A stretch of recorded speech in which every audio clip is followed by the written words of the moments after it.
Good evening, everyone, and welcome to tonight's Boys from the Baltic Star. We're here in our new background. It's quite plain down below, but things will be happening as we go along. Thank you so much for joining us for tonight because we're starting an exciting new game. Well, it's new to us anyway. It is the mighty Orbital Blues. Look at that; it's the same graphics as the screen.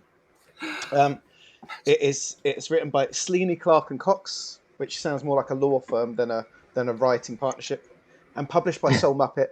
It's that perfect, lovely shape size, which I'm well into at the minute, and it's literally gorgeous inside. You'll see it because we're going to have a box comes up with the PDFs in during the stream. Because you join us tonight, dear friends, new and old, for session 0. Our session 0s tend to play a bit more like those tutorial levels on video games, which Ben knows I hate. I got very upset the other week playing one in Hitman. It's tricked me into a tutorial level, Ben. What's happening? But otherwise, hopefully it makes role-playing fun at least anyway. Learn as you do. That's a good way to learn, isn't it? So, yeah. So, if you are a regular here, welcome. I hope you like our new look for this stream. Thank you for always being regulars and for coming and supporting us, and we love you. If you're new tonight, just sort of paying attention to, saw this pop up or interested in the game itself, welcome. Thank you so much for joining us. I hope you enjoy it. I hope we can put it across in a way that sells the game well, and hopefully you'll be interested in joining us again another time or giving it a go yourself. It's a great rule set, and I really recommend it. These guys will once they've played it. They'll definitely recommend it. Feel free to chat. Feel free to lurk. We love our chatters. We love our lurkers. We love people that pop in for 5 minutes or stay for an hour. The little red sun is your way to spend some points. I'll drink to that. So fist bump for the homies. I'm glad I kept fist bump for the homies on. Yeah. We've gone very 90s, early 90s in the stream recently. So fist bump for the homies. There's things there. Feel free to use it or not. Again, it's up to you. So my name is Luke. I'm the storyteller for Orbital Blues. I was trying to push this game for a little while, and we finally got it through, and we're all very excited. So hello, I'm Luke. I think our 3... I've got to not call them travellers because we're not travellers in this game. No, travellers are welcome. According to the travellers are welcome. To the sign. I thought that was nice. That was a nice touch. Yeah. Well, that's what they put on. That's what's on the book. That's what got me into it. I was like, it's like they know. We're welcome. You guys are Interstellar Outlaws, believe it or not. So let me introduce the 3 Interstellar Outlaws. In fact, I'll let them introduce themselves, starting at the bottom and working our way to the top. So, hello, bottom. How are you? Thank you. It's very Shakespearean of you. I'm Ben, one of the regular crew of the Boys from the Baltic Star, usually the referee when we do our weekly Traveller stream. But tonight I get to play a character, which is going to be exciting. You love playing characters, Ben. I do enjoy playing characters, yes. He normally tries to make it difficult for me or you or whoever's running the game, but you promised to be on good behaviour tonight. For those that don't know, he is the smartest man in any room, including this room. So, smartest man. The smartest man in any room. Touche. You also can't see it. I've blocked off the edges of his screen. But if I was to get rid of the edges of the screen and you were watching Roll20, he has 4 heavily oiled and topless men holding up his curtain behind him today because the curtain rail fell down. And frankly, people are cheaper. That's moving upwards to the groaning and gasping. What's your name or what do you do? What's your name? I was going to call myself Sock Fiddler, but after bottom, I feel I have to be Puck. Not Titania, really? Snug? No. He likes a princess, literally no one, except for princes. No, my name is Sock Fiddler. I'm an occasional guest who comes along and makes hassle in normally incredibly stupid voices. So this is what I actually sound like. Hooray! Very excited about this game tonight, but I have to apologise because I tested positive for the lurgy today, so I might not be quite my usual shiny self. But very excited to start. Thank you so much for having me. And we're glad you could make it, that you've struggled through, that you've dosed yourself up with all kinds of medications. Yeah, there's a picture in the Discord. Coffee, cowboy hat, theme song, ready to go. Single malt. Single malt. I do not have eunuchs holding up a curtain, though. I just have cats. They're not heavily oiled, I hope. Well, I mean, it's Saturday. That's true, I guess. You've got to let them be fabulous on their weekend. It's the rhinestones on the tail that I can't handle. Makes them harder to grab, though. They just slither through your fingers and vanish in an explosion of We're being very silly, and we haven't even gotten to Ewan yet. Sorry. Very silly. Sorry, Ewan. Speaking of Ewan, we're going to the top. They don't realise this, but I've secretly rated them on how well I think I'm going to do in this game. And at the very top is Ewan. No pressure. Introduce yourself to the world. Hi, I'm Ewan. I'm the final third of the Boys from the Baltic Star, which kind of sounds a bit ominous. I play Agnar and Stefan in our usual Friday Night Traveller game. Hi. And that's it. That's what you get. I've also realised, quite by accident, that I've managed to set it up so me and Ewan can still do our fist bumps. Oh yeah, I'm not sure what way though. On accident. Yeah. I think we're that way. Traditional fist bumps. Oh, I've gone. I'm back. I'm gone. I'm back. Oh, delete. Okay. We'll have to practice. It's being in the top corner that's confusing me. You know, Ben, you and I are going to have to develop a kind of reach downy, reach uppy, uncomfortable blankety blank type arrangement. A reach around of some kind. Ooh, gosh, I need dinner. I just want to be able to sort things out. Like I take a mug and I pass it to Ewan, and then he takes the same colour mug. How amazing would that be? That would be really good. We must make a plan, I think.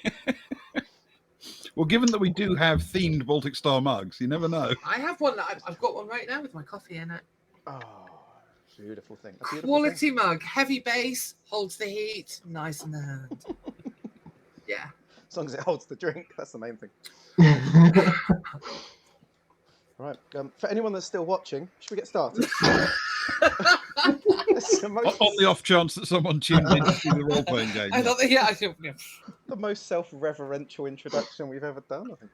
The most sensible channel on Twitch, wasn't it, Luke? The other week, you said? We are the most sensible channel on Twitch. The most sensible channel? Most serious and sensible channel.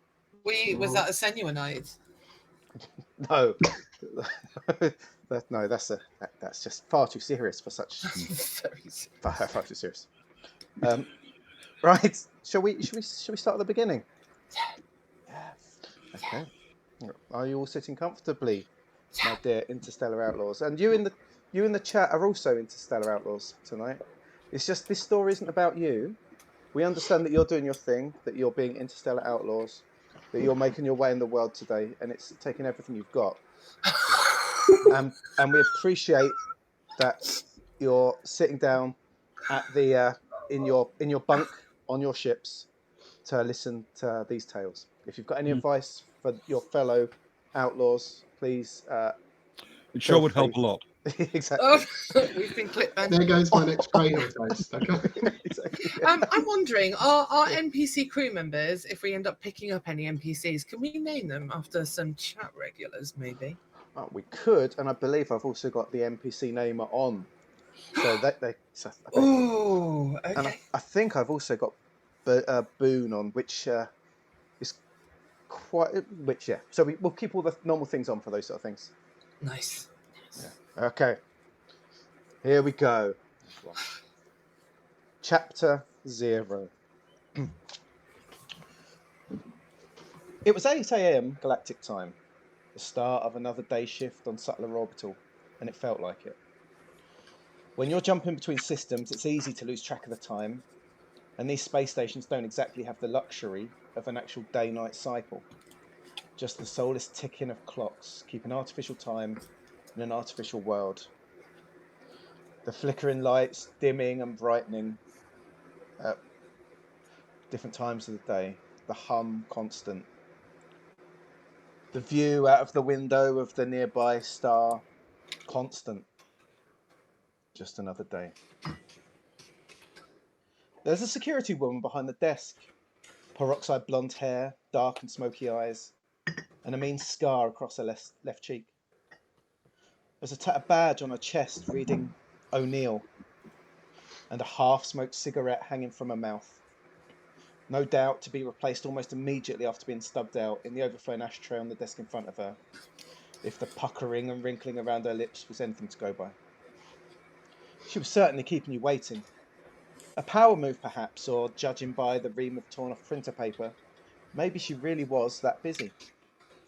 She certainly appeared to be reading what seemed to be bounty reports and biodata readouts. If you've seen One Frontier Security Services, and you have, you've seen them all. They're all built the same, as if the architect they'd hired had given up on their hopes and dreams, and had designed them in between lingering swigs of bourbon and longing thoughts of their future death. A few steps across the well-worn and dirty floor from the front door led you to the counter. Cigarette smoke always circled around, filling the space between the ceiling and down to head height. The air filters and recycle fans churning away with their low hum, just pushing around that warm, smoky atmosphere, not doing anything for your lungs. On the right, the interstellar bounty boards, as always, scrolling through available bounties and recent payouts, updating every half hour. A few metallic folding chairs are set out around a couple of dirty white Formica tables for bounty hunters to sit and wait for a mark to be booked in or for the board to update. Inevitably, there's a bean jockey coffee machine to provide waiting hunters and outlaws with that all-important hot caffeine. But as always, it's out of milk, and sugar refills look like they're a long-forgotten memory. The cigarette machine next to it offered that promised hit of nicotine for a reasonable price. To the left of the entrance, as always, is a row of small holding cells. Bars, bench, partially hidden hole in the floor, usually housing a selection of blooded, unconscious, angry or cocky marks waiting to be shipped out to Central. Or local vagrants doing their slap on the wrist time. Finally, at the back of the FSS, hidden behind a frosted screen, a few desks, computers and printers, where a few other security staff would invariably be sat, chatting, laughing and refusing to help with the workload, and not talking to anyone on their regular trips to the coffee machine and back. Homely it ain't, but you've seen a lot of them. The pre-mentioned counter was commonly staffed by one of the 3 grades of security officer. Firstly, you'd get the wide-eyed young pup making those first eager steps and being both obnoxiously by the book and naive to the way things really went down. Sometimes you got the weary, beaten down old sort, saggy, grey, tired, blowing away their earnings on the liquor, gambling, strip clubs, and as the old saying goes, wasting the rest. These would know the local outlaws, vagrants, bounty hunters and goons by name, turning a blind eye here and there, but were often paid off by the local mobs, kept sweet with backhanders until they could collapse into their pensions. Thirdly, you got officers like O'Neill, the ones who had seen and done things, the ones with a past, the ones with tales to tell, and no desire to revisit the memories to tell them. These officers were the best kind of security officers to put on the counter at an FSS, but they were also the ones you couldn't bribe, the ones you couldn't pull the wool over their eyes. You knew they'd book the scum, they'd pay you in full, and they'd give you the word on the street. Just don't bother trying to lie to them. O'Neill drained her smoke, stubbed it out, pulled another out of the crumpled pack, and had it in her mouth and lip in one fluid, well-rehearsed motion. She looked up at you with uninterested but well-trained eyes. Thank you for not resisting our officers, allowing them to escort you to the office. It's common practice for any newcomers to Sutler Orbital to be asked to introduce themselves here, so that we know who's visiting the Sutler system and what their business is. The experience has taught us it's better to get to know each other now than in, shall we say, less friendly circumstances. She took 3 Visa cards from a pile to the side of her overflowing desk and tapped her pen against her bridge. A badge. I'm Officer Mary O'Neill. Who might you 3 be?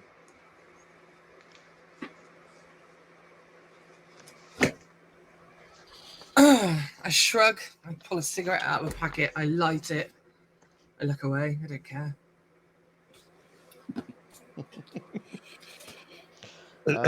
As you do that, I sort of reach out my fingers as if to take one of your cigarettes.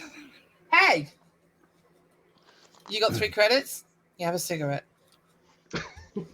Reach back into my pocket and pull out my own packet of cigarettes and take one out of that. It's that moment in character creation of a video game where you can't actually, they've got it tied up so you can't do something because you haven't yet received your credit. Because you don't have hands yet. Yeah. You can move your head. I'm going to turn and look at O'Neill and say, Mac. They call me Mac. Mac. It's a name that suits you, Mr. Mac. How about Mac Denny? How about these friends of yours? She looks at the one who hasn't put a cigarette in their mouth yet.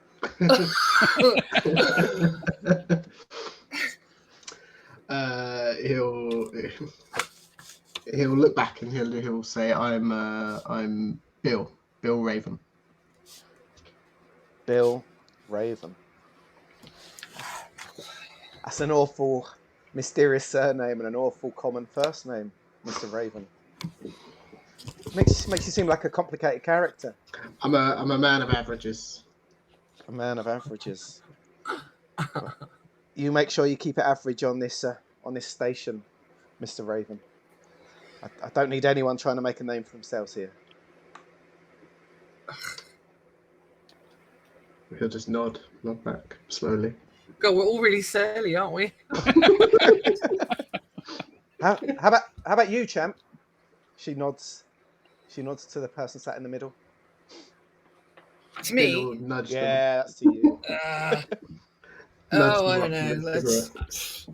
I seem to be just making a name up on the spot. They call me Anna Kist, and I'm from Reno 12. I don't know, somewhere. I've been fixing things. I'm looking for work. What is it to you anyway? Sadly for you, it's everything to me right now. Well, I heard you're looking for mechanics, and I got tools. So, what more do you need to know? It's always a useful skill. O'Neill jots the names down on the cards, looking down as she writes. She said, Miss Kist, you said you're a mechanic. Mm-hmm. I'm sure you've got a data chip proving that. Sure, here it is, whatever. She sort of takes the data chip out, flicks it around in her hands. Doesn't look too closely at this time. Said, okay, mechanic. It's a skill that's needed. How about you? Yeah. How about you, Mac? What do you do? I'm between things at the moment. You used to be a corporal. A corporal? Used to. I had a disagreement with my commanding officer. I'm guessing you've got your exit papers as part of your ID then. Yeah, if you need to see them. Yeah, chuck them over. Let's have a quick look. Slide them across. Say, ignore the part where it says I was kicked out for striking a senior officer. I don't think it counts as striking if you hit them with a chair. I look slightly more engaged at this point. O'Neill half raises an eyebrow and sort of looks at it closely. Says, you say not to read it, but it's pretty hard to miss that bit. That's the bit that's in big letters. I think it's irritating that they emboldened that and the bit where it says 14 times. Yeah. Now I offer you a cigarette.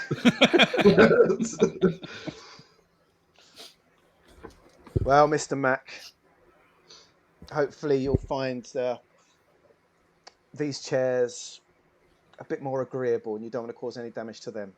She slides the paper back over, the chip back over.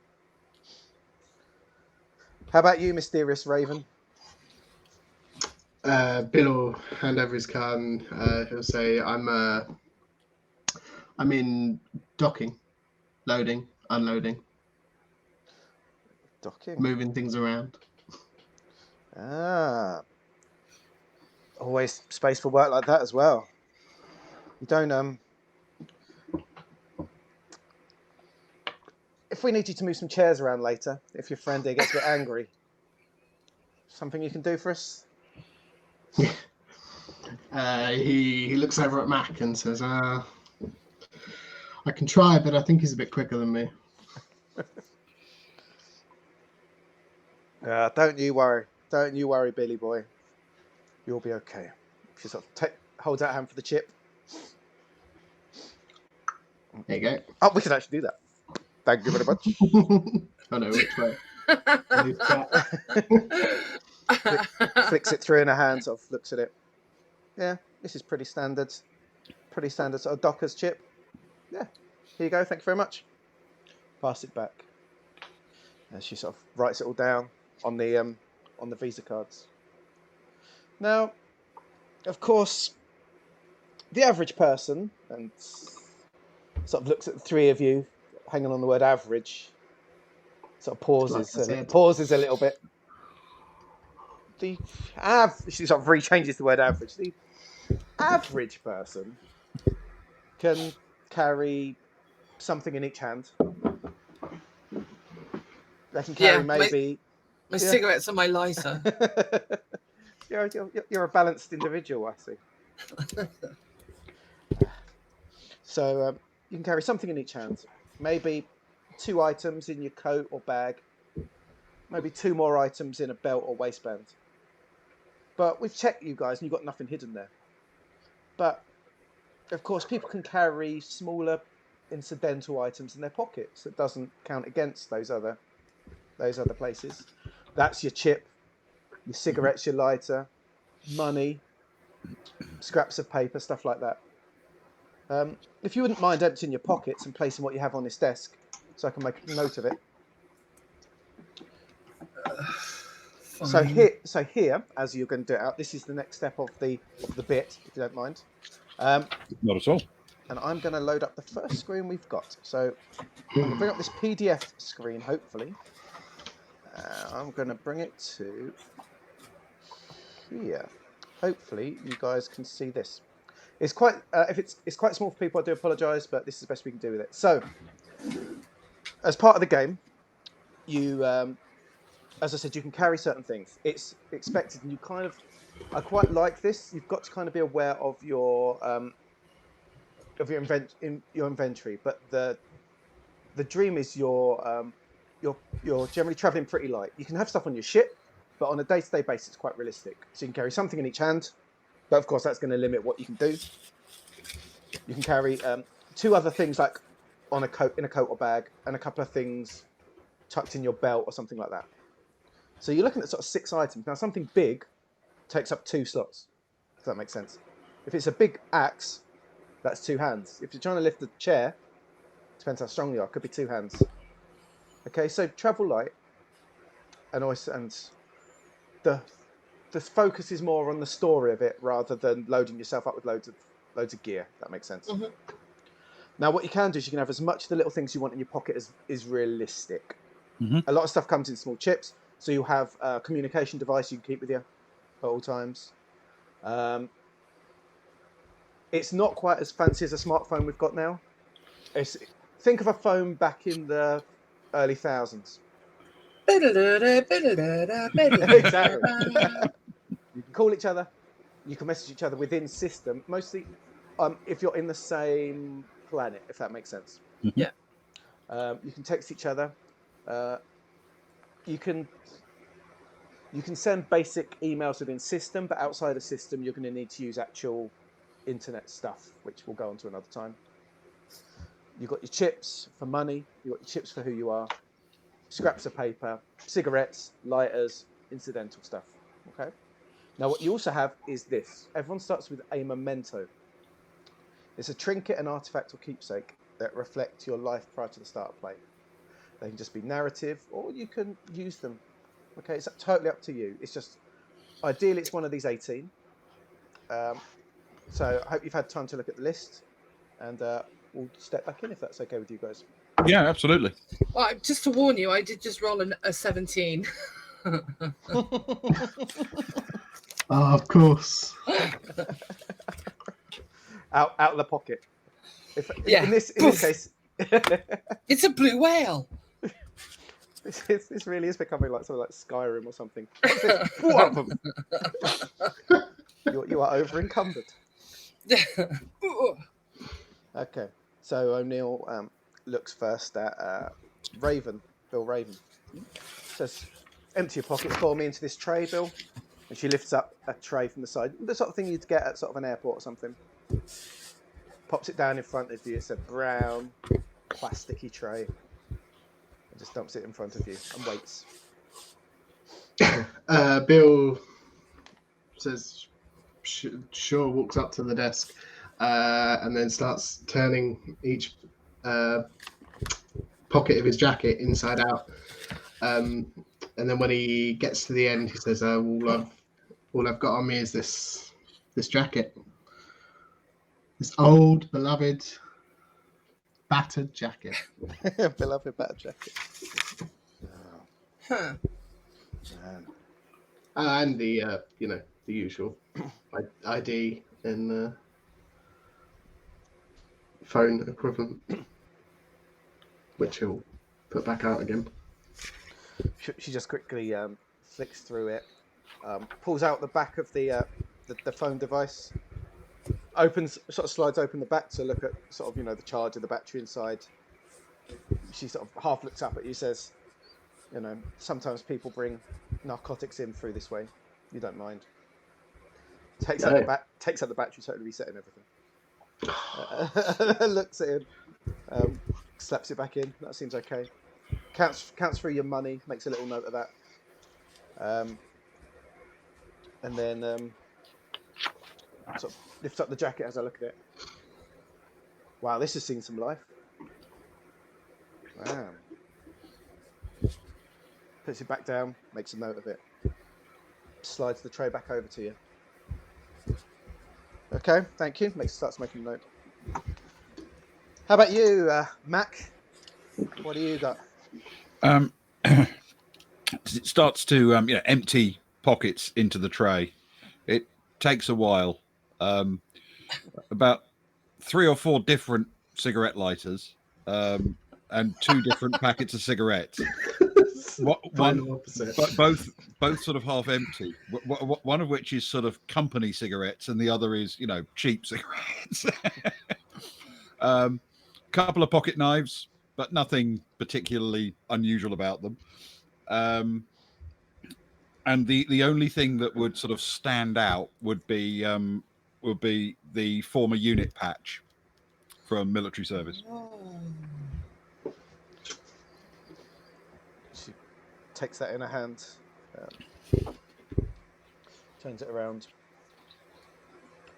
Sort of recognition dawns on her eyes. She knows. She's got knowledge of such things. Looks it around.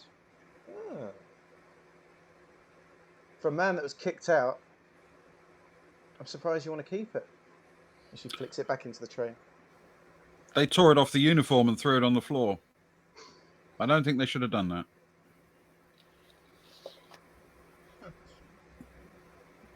You guys earn these. Fair enough. She piles everything back into the bulging tray. Checks the lighters that are all sort of pretty much empty, I guess. Variety just checks the battery, slides it back over to you. How about you, Miss Kist? Whatever. I just put things, and actually I put my things very, very carefully and very deliberately, so they're all arranged in a very tidy way. But there's cigarettes that aren't actually cigarettes. They're kind of like fake nicotine-free herbal affairs that I seem to smoke just for effect. A lighter, a bottle opener that is attached to a bunch of keys that don't seem to really do anything, There's a few coins, but nothing too much. There's a scrappy, like the tiny crappy pens you get in Argos. Yeah. It's that kind of Golf really pen. crappy little pen, and a tiny pad of paper that's mostly it's got pages mostly ripped out. And it's an empty spine with just a few leaves left, and then a small hip flask. And she sort of doesn't take it off, but she fingers around her neck it's like I'm going with the roll. I'm going with a pet of choice, and it's a tiny bird in a necklace that's a cage. And she doesn't take it off. It clearly means something to her, so she kind of holds onto it and just says, "And there's this," and it's very clear that nobody's getting anywhere near it. Oh, man. I haven't seen a bird that tiny in years. I haven't seen a bird in years. Well, okay. Oh. She goes to the hip flask, opens it, Rum. takes a sniff. What is it? What's she sniffing? Rum? Yeah, it's like the crappy engine bootleg rum, though. So takes a sniff. Oh, why you want to carry this around with you? I don't know. For degreasing engines. I could get everyone in the room to spit in this instead, and it'd taste better. You could try. She screws it back up, flicks it down, checks your device, takes battery, checks for everything. Nah, it all seems to be in order. She sort of slides the credit chips back. Thanks. Okay, I'm going to quickly explain credits and money now, if you guys are okay with that. Mm-hmm. Sure. So for those of you watching, money in this is quite simplistic and there's something quite charming about it. But I chatted with some of the guys here and we're going to add a little bit to it. So in the game itself, money's not really a thing. But we've decided that we're going to have incidental coinage because it's thematic for, flicking a coin across at a bar, if they need to buy some clothes or something. But I'm happy with you guys keeping a starting amount. You can have anything under about 300 credits. We're doing about a credit a pound, if that makes sense. Okay, so like a beer, if you go to a bar and buy a beer, that'd be like £4. Yeah, she says optimistically. Yeah, maybe on the planet, love. Maybe on the planet. I'm just trying to get a feel for how much stuff costs. So, yeah, like a hot meal and a couple of drinks would be how much roughly? So if you want bowl of noodles from a skanky stand, it's a couple of credits. Okay. If you're going for a nice meal, you could be dropping 20, 30 credits. Really? What about brunch? Brunch. The most important question of the night. It depends what's on brunch. I did not see that coming. A nice brunchly dish, maybe about 8 credits or so, maybe. Okay, all right. Fancy a nice brunch. It's never too early for brunch. Okay, cool. So you guys, no, my time for brunch is buried underneath everything, Spez. Bear with me. Thank you, Sparrow. Oh, hang on. Let's bring it up. Brunch. Oh no. I think I've just put it in. I've just put it into. Oh, I totally curveballed you. I'm sorry. So if I say arbitrarily, I've got something like 250 odd credits left over from my service. That's appropriate amount. Happy with that. Yep, happy with that. Cool. But this is incidental money, okay, and this is just for keeping day-to-day costs. The main part of the game talks about credit and debt, okay. Yep. And this is the main thing because it's a mechanism of the game, so it's important. The idea is at the end of each session, you gain debt for certain things. Mm-hmm. So it's kind of like larger accounts for the crew. So if your ship needs repairs, if you crashed your ship, if you had to fly between planets and use fuel, if you flew between systems, if you've got a loan, so you've got to pay interest. If a crew member was injured or required medical assistance, these are all things that cost more, and therefore they become debt. So this is more than your incidental money, yeah? Mm-hmm. So we count this separately. Think of it like Electrum. No, don't think of it like Electrum. Then you also get credits, and credits are for different things. So doing jobs, you'll get offered like this job's worth 4 credits, this job's worth 6 credits, something depending on the job. So you might get 2 credits for a simple job like capturing a minor criminal. Mm-hmm. Sorry, 2 credits, and you said a credit is worth £1. No, this is different. Oh, sorry. This is Okay. That's oh yeah, we're gonna need to change the word. Yeah, So I'm I've not just getting written out down back for day-to-day credits. yeah. that. Let's call it change. Like Change. pocket Yeah, change. Yeah, 20 change. Change 20 is good. like it. Cool. So yeah, so the big credits you get 2 for like a simple job, 4 for transporting goods, dealing with a gang, something like that. Generally, the more illegal something is, the more it's worth. 6 credits for like catching a wanted mob boss, illegal goods. Mhm. 8 or more is like bringing down a gang, big drug or weapon trafficking, robbing a bank. 8. 8. So that's about as you can get more maybe, but I'll decide that as the game goes on, really. Sure. But that's to give you an idea. Then you you'll balance your debts and credits. So we'll sort of keep a track of it in a ledger, as it's called. And at the end of a session, we roll a dice, or you choose one. And basically, if your debts are greater than your credits, things can happen. So you can choose to take out a loan, but you'll need to pay that back at some point. Or you lose you have to lose a saving, or you can lose a friendly contact. Because the idea is like they've done you a favour and you've not paid them back. We'll go into it as it's needed, but things will change, if that makes sense. Mm-hmm. If you're in credit at the end of a session, you get to bank that money. So any credits you can put into your savings for later on. We'll touch on that as it's needed. Or you can reset your ship's stats. So basically, you can use them to fix your ship. Or you can start a crew project, which we won't necessarily go into this session, but there'll be a chance to update your ship in different ways. You can pay off a loan, lose an unfriendly contact. The idea is, you've paid someone off, Nice. between episodes kind of thing. So Yeah. it balances out. And if your credits are 3 more than your debts, you get to do 2 of them. If your debts are 3 more than your credits, you do 2 bad things. Dub trubs. Yeah. I like that this is off-camera stuff. That's kind of fun. Yeah, exactly. And then it goes into savings, and you can only get your savings if you go to a bank or an ATM. So they're a bit limited. So you've got to think ahead. Savings are safe, Okay. but you have to go and get them before the end of the session. Otherwise, you can't use them for anything. Okay, Sure. So that's how that works. So we'll go into Nice. that. So your change is something we use throughout a session.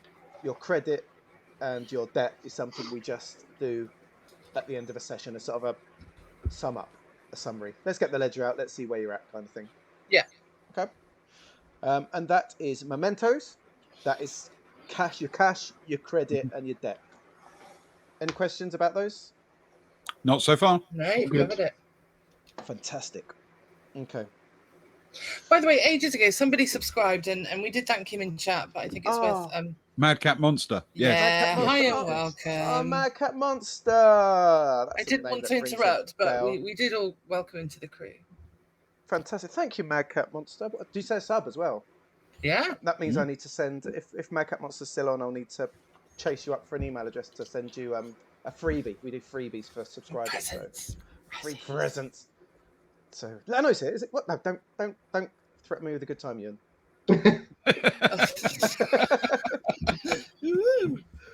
Okay, so O'Neill looks at the mementos, the piles of credit, credit chips, the piles of change. Leno is here. Yeah, you're right, Leno. Leno. And she sort of jots things down on the cards. Says, "Well, this has answered one of my questions. This is very much day-to-day money, and you're clearly looking for work.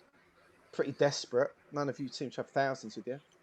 I'm guessing you're a crew, right? The 3 of you arriving together, different walks of life, but a shared goal, perhaps."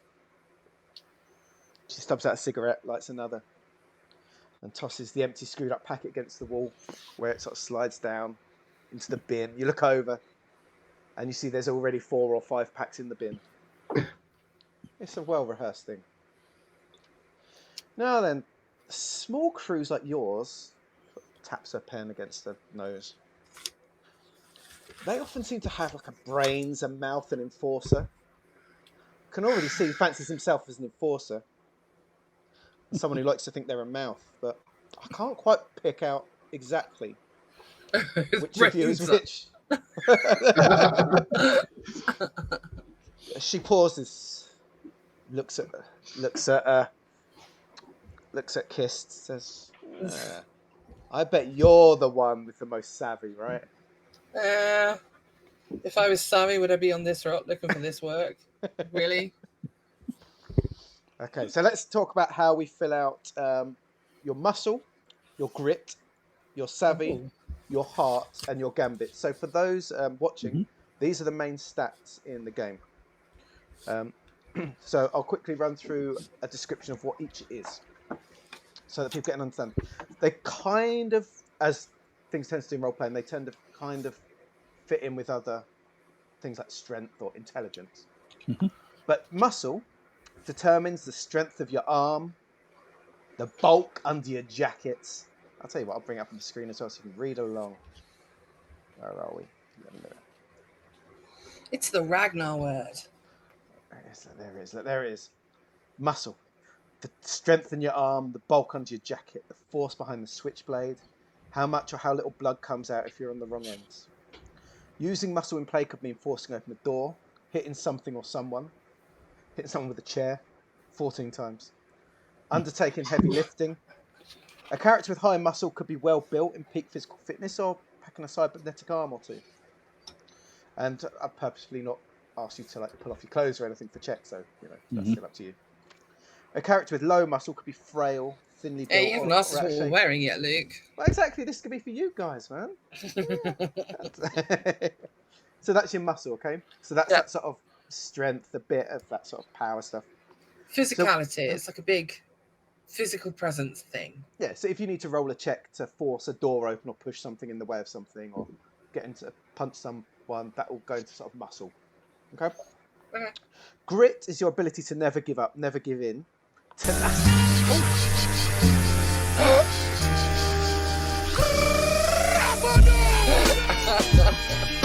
Come on, storyteller. Oh, yeah. Show us the money. Yeah, there you go. I feel that Ben, me, and you each take one of these three stats as our own thing. That's it. That's where the party is going. We won't discuss which is which, though. So grit is your ability to never give up, never give in, tenacity to chase the intergalactic dream, and the will to watch one's friends come and go with the passing of years. Your ability to stand up for yourselves, keep on when the chips are down. Grit can be used to resist pain, continue on with arduous tasks without rest, keep a straight face during a high-stakes game. A character with high grit is like a grizzled veteran, a methodical doctor or a stone-cold Steve Austin, no, stone-cold broker. A character with low grit could be cowardly, flippant, or indecisive. Okay, so that's grit.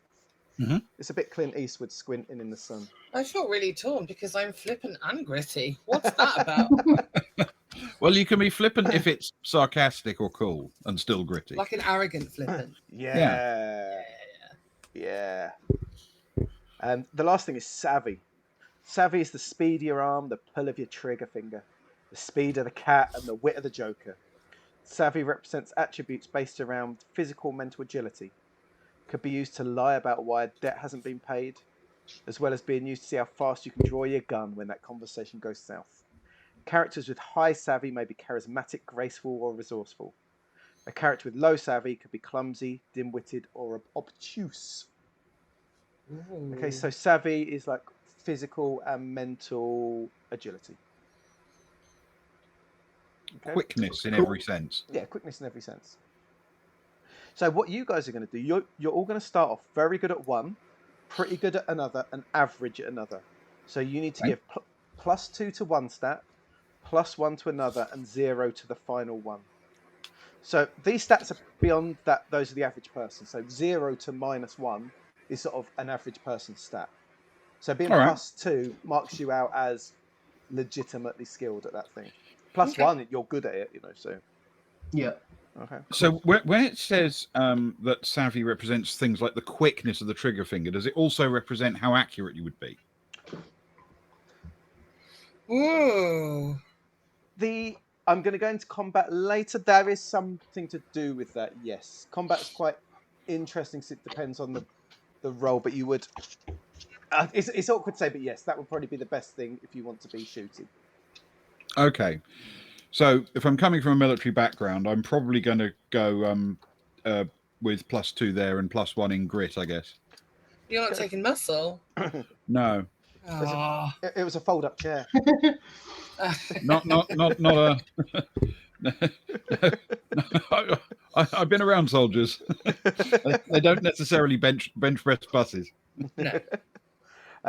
The best thing for improving attacking as a skill is a gambit, which we're going to go into. So if you want Okay. to be good at that sort of thing, pick that as your gambit. Okay. Sure. Okay.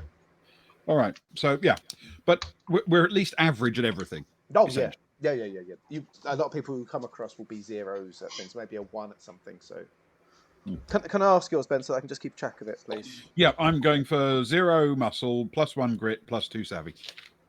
Okay, it's easy enough.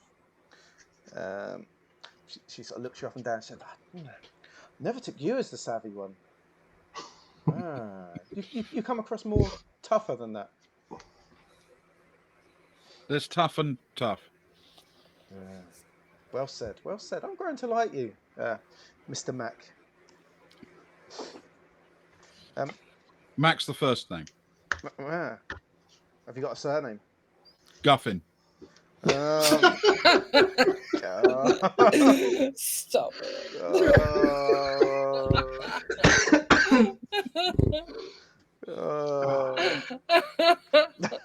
Okay, Mr. Guffin. It's funny in its own way. Can't. Okay. How about you, Miss Kist? Where would you put your skills?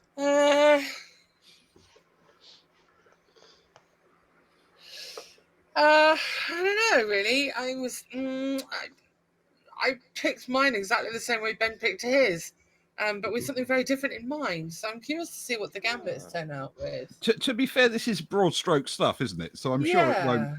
I'm sure there'll be plenty of room for modification as we go. But I'm also fascinated by the word obtuse, which to me says argumentative. So I could have a medium savvy and just be super argumentative all the time. like now. Like now, excellent. I'm already in character. Yeah, I thought let's do 2 grit, 1 savvy, no muscle. No muscle. Well, just average muscle. Yeah, average muscle. Yeah. That's all right. Okay. She sort of looks you up and down. Says, "Yeah, you look like the one that can keep going when the others are tired out, when the others are given up. You never give in on an argument.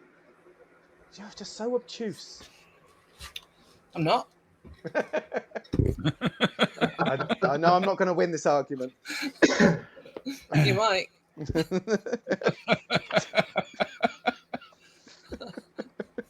Oh, this is going to be super fun. For you. Yes. How about you, Mr. Raven? I feel as though I've got to fill in gaps now. Oh. No, I've got it down anyway, and it's not too bad. I've got 1 muscle, 2 grit, and 0 savvy. Okay. Which kind of works in a roundabout does. way. It does make sense. I suppose. Yeah. Okay. Cool. So it looks you up and down and that. So it says at the bottom of that thing as well, the character stat can be lowered below 0, for example, to -1 if you get debilitating injuries or distress or something like that. It could stay permanent or could be temporary. So there is some up and downing. You can't keep going up and up and up. You're pretty much getting towards the top end of where you can be. I think 2 or 3 is about the highest you can get to. Okay.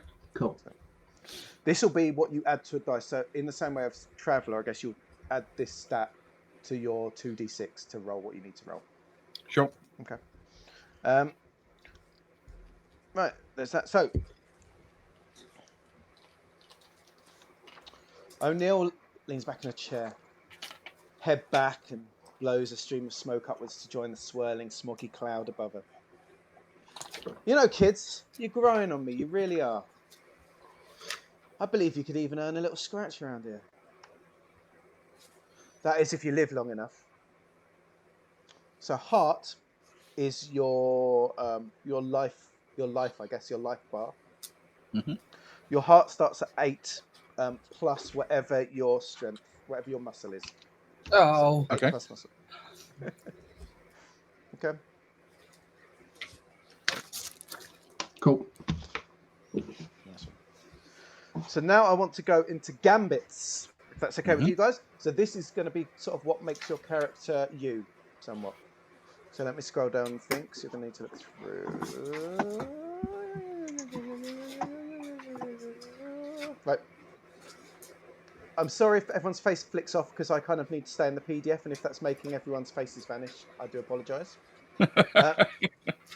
So gambits is kind of like a skill you've got, something that you get to add at a certain time. Okay, Mhm. and I don't want to spend too much time. And what we can do is, now you've got an idea of what you want to be, we can always go through the PDF outside of the stream for you to pick something if you don't see it at first glance, if that makes sense. Yeah, because that could Yeah. be fun to like reveal at the start of the next session Yeah. who we ended up being. So should we do that? I won't make any gambits affect you for tonight. Sure. We just And pick then one, or we pick a couple. you pick one gambit to start with, but you can gain more through Okay. storyline reasons as we go through. Good. Okay. Cool. I think that's what I need to do with that. Gambit. Yes. So you start with one gambit, but you can gain more. And gambits will give a bump. So, for example, a fighter, not a lover. No one can match you in a fight. The first time each session, you would spend heart for exertion, so you can use heart to tire you out to sort of re-roll a dice if it rolls badly. So the first time you'd have to do that, you can roll a blues check, which is actually good for you. It sort of Mhm. helps tell a story, and then you don't have to spend heart to do it because you're tough. You know, you're tough. Nice. But it gets you deep down in the heart. It affects your blues. It makes you a little bit sad inside as well. Mhm. So that's how that works. It all interacts. Beast, you're very intimidating. It has its benefits. You roll with the upper hand. That basically means with a boon against the cowardly. Okay, so so on, and you can be beast and beauty at the same time. You can be beauty and the beast. So you can be very intimidating but attractive by any measure. Mm. So you get upper. What So about to Karen? Agnar? Well, exactly.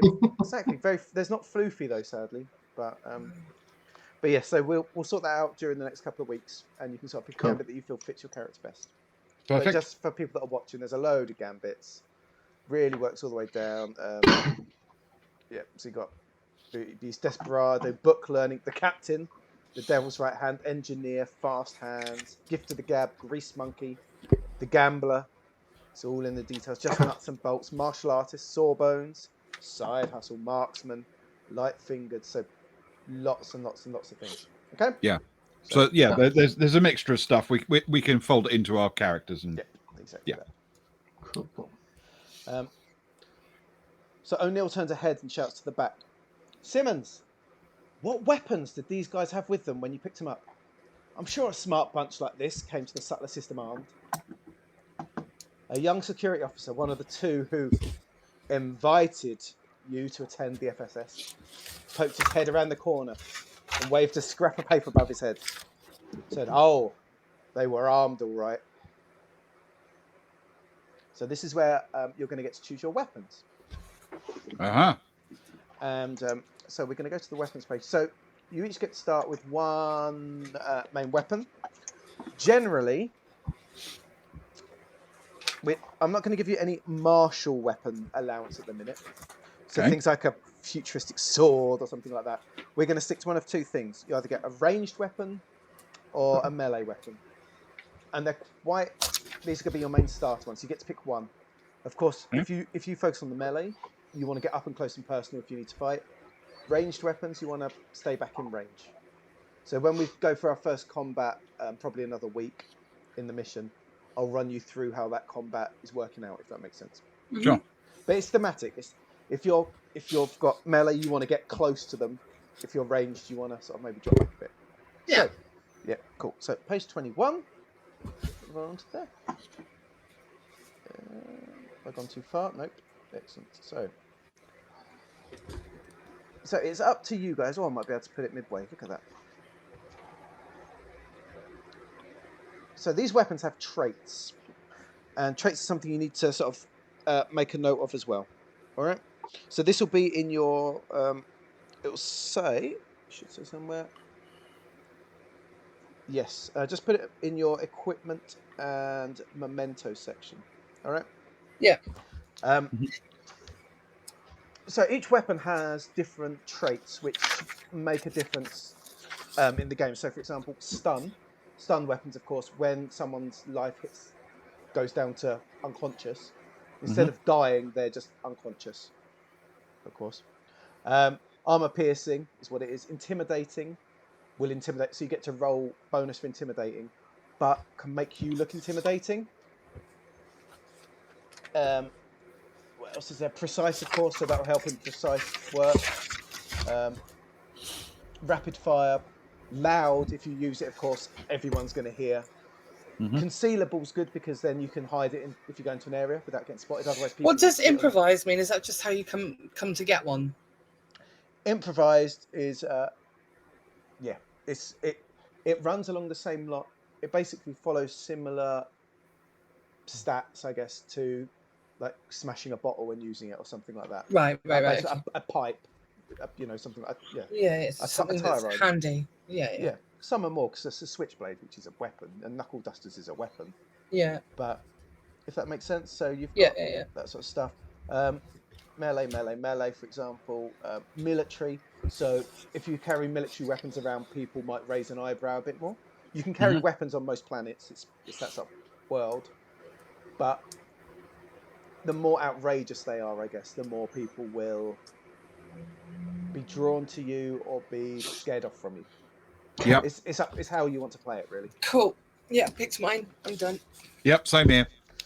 Nice one. Okay, Anna, what you got?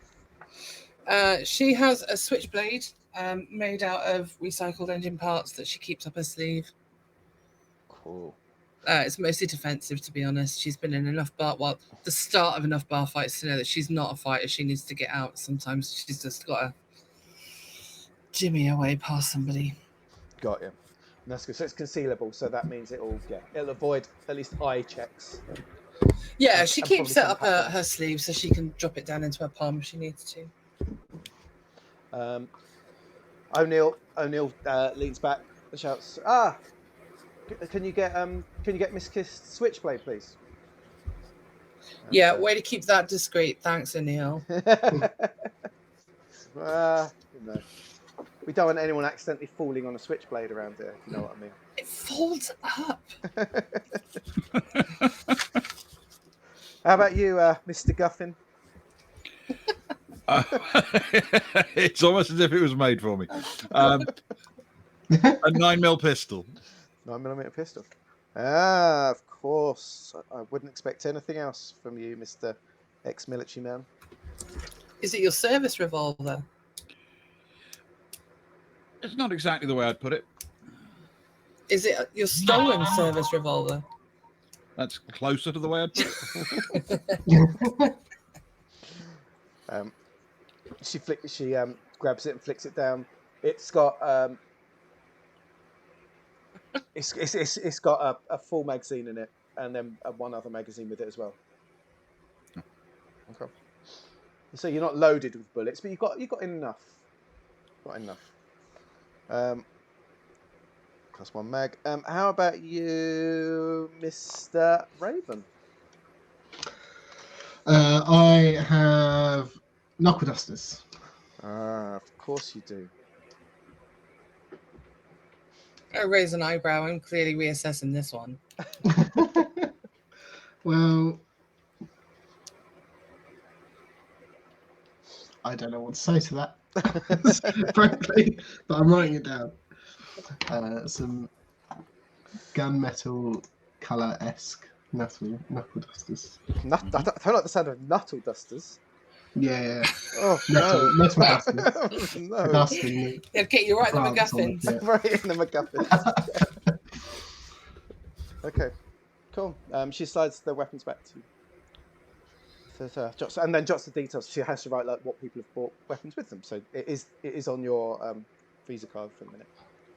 Yeah, it's good to know where we're at, right? It helps us to trace bullets to weapons, stab wounds to blades, broken noses to. She sort of holds up the knuckle duster for you. If over the next couple of days we experience a spate of broken noses, then we know who to talk to. Do you get what I mean? Oh. The man in charge of the chairs. One last thing I need off you. I know your ship is in the ship port downstairs in this station, but we've always got numerous ships down there. I need to work out which one is yours. When you were picked up, it was as you were coming out of the port. So, if you could tell me which ship is yours, I can get it on the get it on your visa, and that'd be most helpful. So, we're going to do ship development. So, I've been thinking about ship names, and I was tempted to do some of my Elite Dangerous ship names, but at least 3 of them I was asked to change by the game developers, including my favourite one, which was called Elongated Sphincter. Also, there was Bulbous Compensator, and That's Not My Finger. So if any of those appear... But what's lovely about That's Not My Finger is you can emphasise any word and get a completely different sentence. Oh God, that is very true. I really worry about you. Well, yeah, I mean, that's fair. Yeah. Okay, so this ship is your second home for you guys. You can always return to it to sleep, store your stuff, do all the sort of stuff that ships you can do. It's the cornerstone, of course, and you'll spend potentially a great deal amount of time travelling around, relying on ship's facilities. You know, they're a character, aren't they? Really, we know enough sci-fi. The ship's a character. Yeah. So I need you to think carefully about this, but do it now. A ship size is generally what's counted as a medium-sized ship. Okay. Okay, and that's something we won't go into tonight, but as and when we need to do such things. You get ship sizes and then vehicle sizes, and medium means different things to ship and lorry, for example. So, oh my goodness. Excuse my phone, I'm sorry. Sorry. The ship is going to also have a +2, a +1, and a 0, but you can do those stats in a bit when I explain what they are. But first of all, we need to work out what kind of ship it is and how you came about it. Now, for the ship, do you want to choose or do you want to roll for it? I think we can negotiate it between us, right? Yeah, I mean, if it's going to be reasonably achievable without having carefully studied the rules, let's choose the one we want. Yeah. Fantastic. Makes sense. Right. First thing. What was the former purpose? Hey, Kelly. Oh, thanks. Kelly. I got the. I had a little shave, believe it or not. It was needed. And Well, now they've only got one set of facial hair, so this week it's Ben's turn to have it. You did They've make got it, time Kelly. share Thank system. you. Hi, I Kelly. got to move it around. Oh man. Okay, so the first thing is what the former purpose of the ship was. Okay, what was it before you got it? And your 6 choices are unknown. The records were wiped. It was a bounty hunter's ship. It was a gambler's barge, a den of iniquity. It was a war vessel. It was a scrapper's hauler, or it was an authority vessel. Oh. I like the idea of gambler's barge because we could do a lot with the space, or a scrapper's yard because it'll have lots of bits on it. But that's my 2 pence there. Yeah, I mean the scrappers thing might imply that it's very thematically designed, but also might come with lots of equipment because scrappers obviously have to have, tools and like pulleys, and I've got to learn some mechanical words, haven't I? It might have some bits on we it. could probably sneak in and out of the odd system looking pretty unobtrusive as well if we're taken for that kind of vessel. But a gambler's barge could well have an interior that looks like your living room there, Ben. Oh yeah, it could. It does come with 4 topless and oiled men as well. Oh, don't. No, see, now we have to How go many again. how many curtains? How many curtains? How do you Okay. feel about it, Ewan? I immediately went for was drawn to the scrappers, Oh, we're all on Scrapper then. Let's Scrap- go with that. but I am open to debate. Well, debate or quickly. discussion. I'm open to anything, but I'm perfectly happy with scrappers if people are Well, we okay all with that. we all said Scrapper, didn't we? Yeah. Okay. Scrapper's Hauler. Okay, cool. So it's a Scrapper's Hauler before you got it, which is, you're right, it's thematically excellent, to be honest. It's full of character. It's like the interior of Firefly. The serenity in it, a bit scrappy, a bit held together. And the back. Okay. The next one is where you found the ship. Your origin story for it. And you can keep this quite vague for now because you can always go into it in the story. Mm-hmm. But you either found it in a junk heap, you claimed it by force, you won it in a bet, you restored it from a graveyard, you bought it at an auction, or you stole it. I like the idea of having restored it. Yeah, same here. Gone to a ship graveyard, found an old hulk, and done it up and got it back into service. Because that kind of fits with the we all met in a bar and on a crazy whim. We're like, hey, let's go to space. We'll find a ship. It'll be great. I'm an amazing mechanic. Let's go. Yeah, I mean, it also implies that we can fix it if we've got any problems with it. Ooh. It's true. Oh, you're gaming the system, are you? I built know this thing from exactly the how ground up, everything doesn't for work. sake. Well, the character that I'm building will fit in with the whole shippy rebuild thing. Cool. So that's fine. Yeah, I'm very happy with that. Okay, so we built it, repaired it from scratch. Okay, cool. Restored. Excellent. The next step, I'll scroll down on the book. To be fair, this ship example does look like one of Sox's example names, to be honest. Oh. Which one, Luke? It's got flanges, so I say that's not my finger. Is it not your finger? Yeah, not the finger. That's not my That's finger. not my finger. That's not my finger. That's yeah. That's not That's my not- finger. Well, that's not my.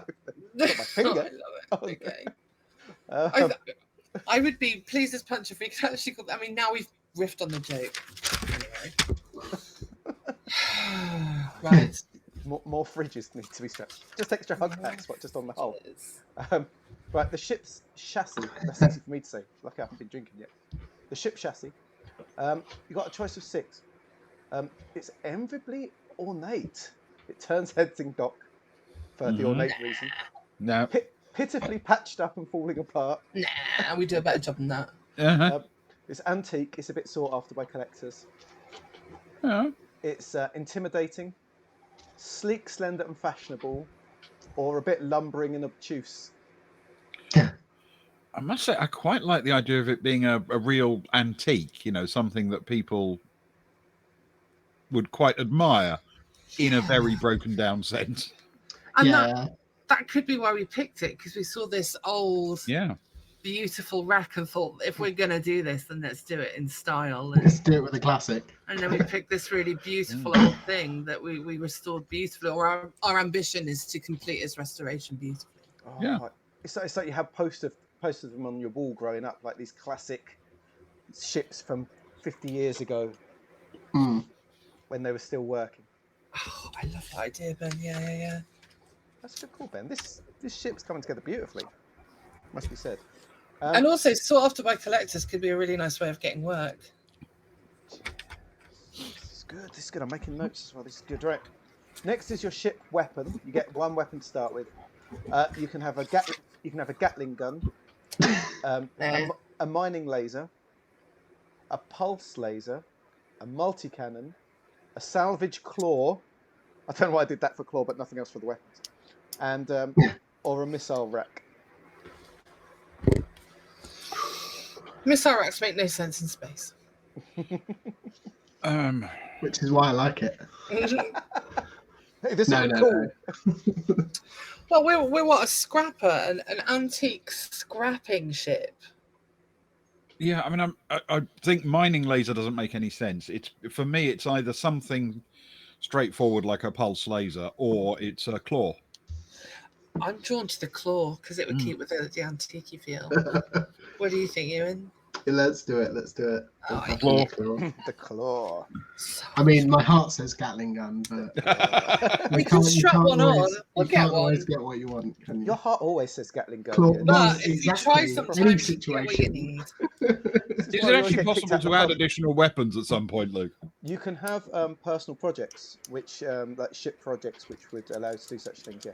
Okay, so we're not necessarily stuck with what we've just chosen I here think forever. we know what our first project's going to be. Yeah. But I think that makes perfect sense. Yeah. And has a lot of utility, potentially. I like it. Right. And then the last thing for building the ship before stats is additional features. Actually, it's two things. You can have a functional med bay, which is poorly stocked, but functional. Okay. You can have an onboard AI, which is callous but resourceful. Right. Oh, You can have a galactic map deck, which makes traveling easier. You'll have more options, basically. we could have a Tim. It's more work from me. You can have an android crew, which it sounds fancy, but for you guys, it'll be like scrappers droids. Do you know what I mean? Yeah, yeah. Like They can do stuff like- Scotters. Yeah, pretty much. Maybe with some arms Oh. though. But they're fun as well. Or you can have a holodeck, which is often faulty. Uh-huh. Or you can have an excellent reputation from its former use. Ooh. I'm with you, Kelly. I'll do it. I promise.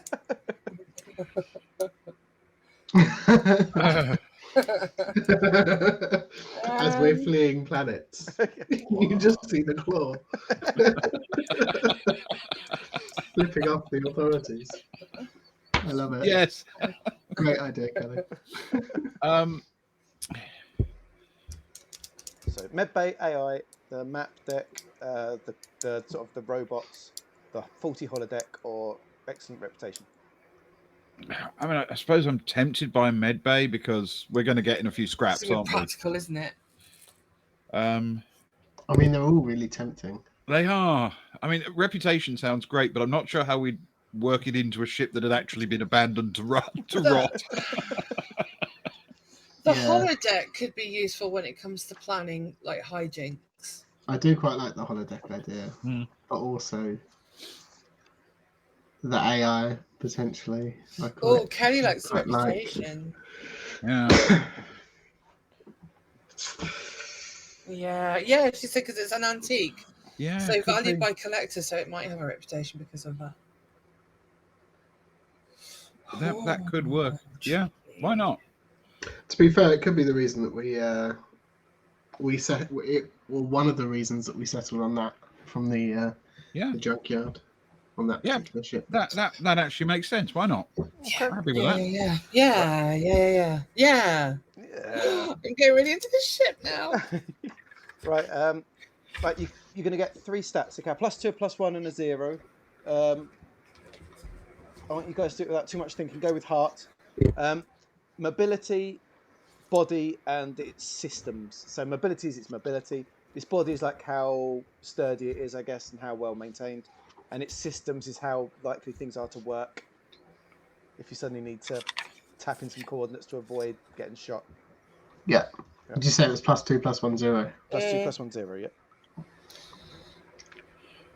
I'm tempted to say if it's an old ship, mobility should be our least worry. Yeah, especially if it's a scrapper, I Hmm. guess. So body could be our weakest if we've sort of hand patched it ourselves, maybe. That's also true. Oh, I was going to say that's our strongest feature because we literally it's the most up to date thing that we've done. It could be, yeah. We could have systems as the middle one and body as the thing we've actually worked on. So that Yeah, that'd be body +2, systems +1, mobility +0. I guess it's a scrapper's hauler. Yeah, that kind of makes sense. It's tough and slow. Yeah. Sorry, say that again. Body Reliable. 2, systems 1, mobility 0. That's what that would be. Does that make sense? Why not?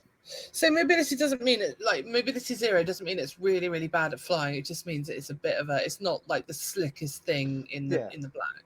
yeah, you don't want to get into gunfights, and if you have to land something awkwardly, maybe the roll will be harder. But it's less likely to break if you land it badly or something. Okay. Yeah. So it's not a sleek racer. It's a pretty It's a basic workhorse. junker. Yeah, exactly. But you've done it out well.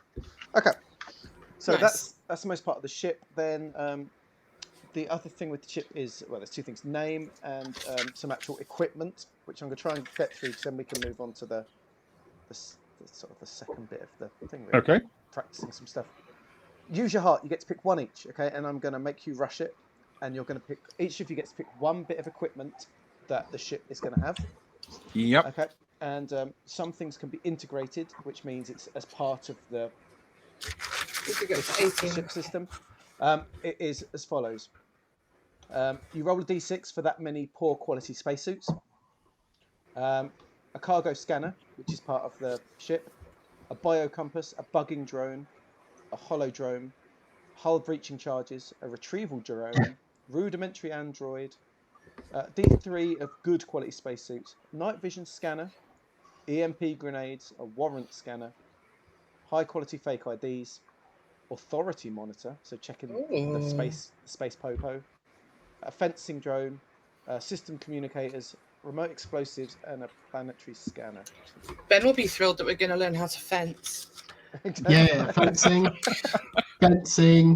or selling stolen bits. Oh, you went okay. No, It it's does- it's does for all of making holes in the ground so you can put posts in them. Oh, Yeah. come on. It does Oh, all On a of scrapper, it would be definitely.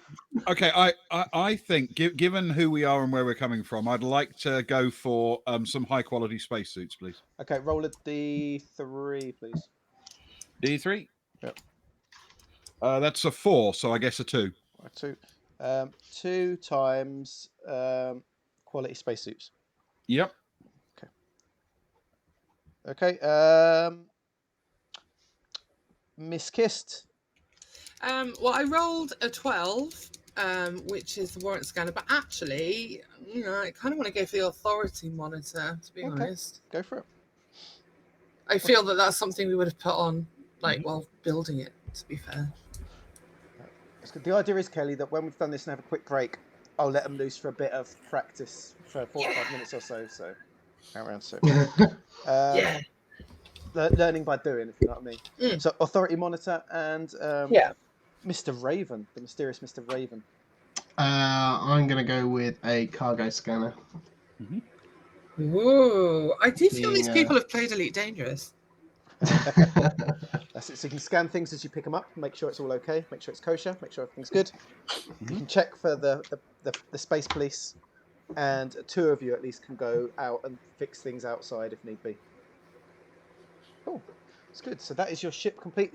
A name. Do you want to pick a name now, or do you want to save it and have a think on it?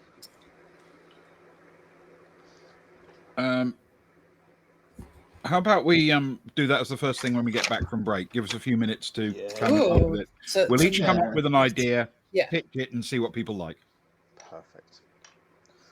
Okay.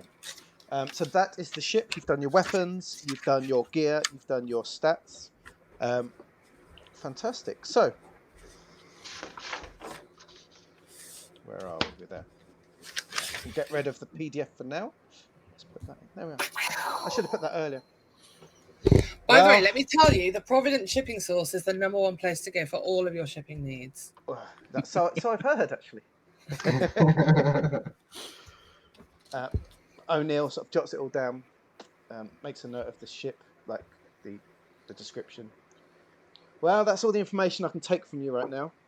I've just got to run a few things on the data you've given, and then process you and get your visas for your visit to our beautiful system. It won't take long, so why don't you head to the tap for a drink while you wait? I'll call for you over the tannoy when it's ready. This is the Sutler system. Sutler. Unkind visitors refer to it as rather a backwater system here on the frontier. They just haven't fallen in love with the system's unique charms yet. After all, not all systems orbit a dying star. That makes the place pretty unique, I guess. Yeah, that and the low security and no questions. Well, not got anything to hide. You've landed on Sutler Orbital, an independent space station that closely orbits the Sun, and as you know, is the place that visitors and travellers are invited to dock at when making entry to the system. A little further out from our star is the Sutler 47 route fuel hub. It's a place to refill your ship and grab a bed for the night on your way through.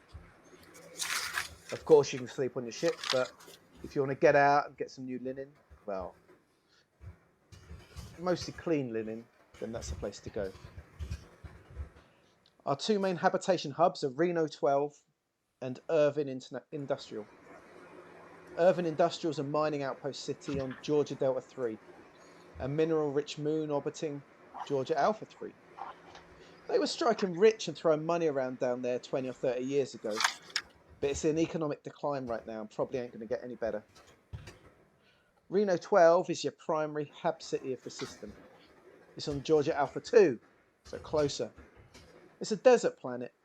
The planet's covered with moisture farms and salt flats.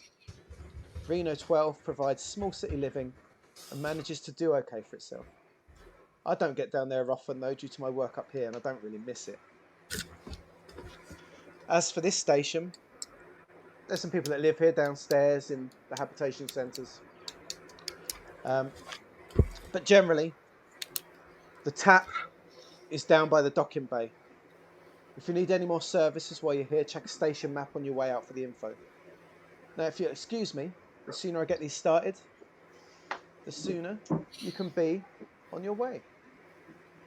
And she sort of looks down, lights a cigarette, shoos you off, and at that point we will take a 5-minute break and let you loose for 40 minutes or so. Cool. Okay. Cool. So let's take a few minutes, guys. Anyone watching, please feel free to hang around, grab a toilet, a drink, or a snack, or whatever, and we will start with these guys trying out some stuff when we get back.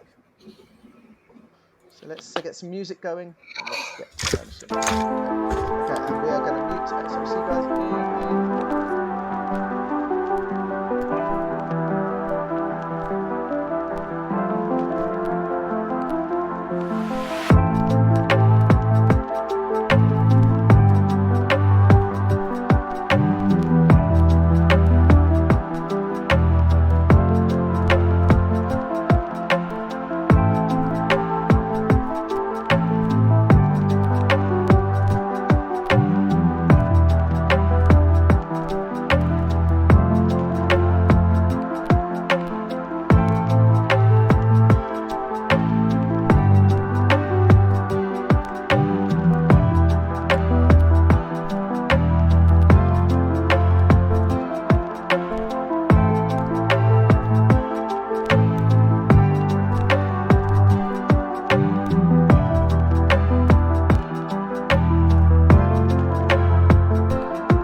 Welcome back, everyone. Welcome back to part 2 of tonight's Orbital Blues, which the best thing about part 2 is they're actually going to do a bit of orbital bluesing, which is joy. We've got some stats set up and everything, so we can start our tutorial adventure. What a magical thing. My name's Luke. We've got Ben at the bottom, aka Mac Guffin. We've got Socks in the middle, aka Anarchist. Dear me. And we've got Ewan at the top, aka Bill Raven, who somehow has the most sensible name out of everyone. Well, I'm the most sensible person here, Luke. Do you write Thank poems about the velvet cushion of nighttime embracing you like the pain of existential death? Yeah, I mean, He's an technically emo. it should be Beak Raven, but that would be a really unusual name. Oh, you've got a Majestic! Majestic. I like the idea that Bill Raven, in evenings and weekends, he's incredibly gothic emo, but then on Monday morning he puts his tie on and goes to Is his it- mind-numbing job as an accountant. I think it's the facial hair, like the little tash and the beard. I think Oh, that's the some strong go-to. resplending. Yes, thank you, Ben. Certainly was. Oh, and can I just give a quick shout out to Cole from my best friend? Hi. Oh. We're back to part 2, and I'm doing what I've been very fortunate to be best man twice, and both times I've not drunk any alcohol until after my speech, and I feel like I'm at that point now. We've entered the evening part of the show, so I'm actually Cheers. I can relax a little bit. Cheers to you all. As we don't have an official toast, cheers to you all. Cheers. Oh yeah. Cheers. Right, you three had an announcement to make, I believe, or something. I'm going to eat a crisp.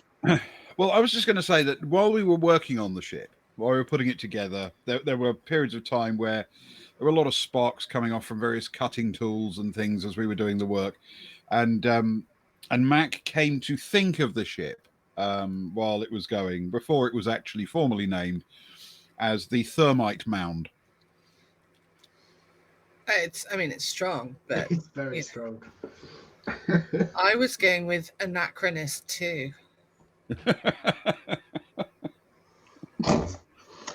I like Kelly's suggestion of our giant claw flipping off the authorities as we leave planet. So I went to double birds and then just one bird and then mythical birds, and I quite like the Alkonost. Oh, Very good. Oh, that's fancy. That's Yeah. better than the likes of us. I like that. Oh, Tell it like it is, Socks. How I we, do like it. so you're going with, what's it, the Alkonost? Well, it's up for discussion. I don't care as long as I get like cool over what happens in the engine room and the systems. Like if you guys ain't messing with her junk, I don't care what you call it. I'm on board with Alkonost, definitely. Okay, cool. Have you got a spelling for that? I'm a maths teacher, not English. Alkonost. Hold on. I mean, it sounds almost like alcohol, so that's Yeah. Close enough. Yeah, that's all good.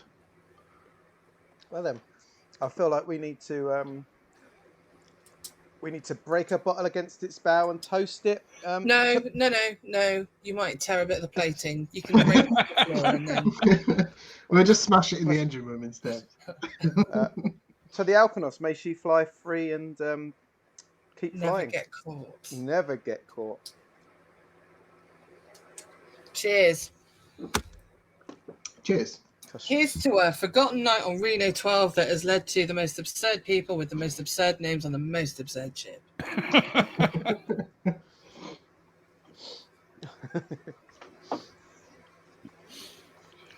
I did meet you on Reno 12, right?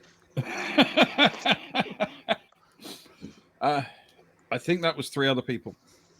Maybe 4. Oh. Okay. Wait, are you the guy who arm wrestled with the... It doesn't matter. And on that note, to the bar. With that strength rating. To the bar. Did O'Neill say what this bar was called? I forget. Was it like, I don't know, the Tap? The Tap. Something generic. Yeah, she called it the Tap. The Tap. So as you leave Frontier Security Services, you walk out and you find yourself in a Hello, Raiders. Raiders, the Reckless Advantage. Really quick one, Raiders. Ahoy, hoy, Raiders! I hope you're doing well. Now that these guys own a ship, we're a bit nervous about Raiders. They love their ship. They built it. They rebuilt it from a broken old salvage. So, but it's a pleasure to have you with us. Thank you so much for joining us, and I hope you enjoy our little introduction mission where they're trying some things out and getting to learn the game a bit before we kick into it real. Is there a jukebox in the bar? I feel like a song. Well, as you walk out from Frontier Security Services, you find yourself in a corridor. It's sort of the flickering fluorescent lights obviously seem to be going. They're a bit brighter than when you came in, so obviously they're there to sort of give that vibe of sort of daytime getting stronger before it goes into the evening. They've got the mid-afternoon fluorescent flicker on, have they? You've hit about 8:15, 8:30 a.m. So think of the sun's up. It's that sort of bright bit. If there were birds to tweet, there would be. Opposite you is what looks like a kind of internet cafe. So directly opposite you, which is called the Conway Communication. You know it. It's a chain business which provides small booths with net access for a negligible fee. What I'd like you to do, though, for the rest of the corridor, and this is the first thing you guys are going to do, I would like you each to roll an observation check. So in the game, when you enter a new area, you will get an initial description of an area like you would normally do. And then you can ask, or I will suggest that you make an observation check to see if there's more things that you don't spot at a first glimpse around. You might spot I might say there's a really interesting looking box in the corner, but that doesn't mean it's for the plot. It might just be a really interesting looking box. But so the way to make an observation check is you just roll a straight 2d6 and it's an 8 to succeed. So if you each make one of them, please. I more or less am just staring at my shoes. I got a 3. So in fact, Anarchist is so taken by the internet booths, thinking back to that heady past of all those wasted hours in the internet booths that you can't look any further. It's whatever happened to Stefan. Oh, it's a 10 for Mr. Guffin. Wow. And how about you, Mr. Raven? Mine was a 6. 6, okay. So Mr. Raven looks and sort of again doesn't notice too much. Notices there's a couple of lifts next to the internet cafe and next to the FSS. But what Mr. Guffin notices is that as you come out the door, looking to the left, there's some corridors that take you to some other places. But to the right, there's a sign for the docks, port parts, which is where you can get your ship sorted, which you walked in, and a sign for the Tap, in inverted commas, which has a full name, which is not just the Tap, it is the Providence Tap. So the Providence Tap is down the corridor. So, Mr. Guffin, found the way. Excellent. I once found a miraculous T-shirt in Providence. Did you? I'll tell you the story one day. But, okay. Guys, this way for a drink. Huh? Oh, okay, sure. Lead on. Okay, I'm heading through the door that way.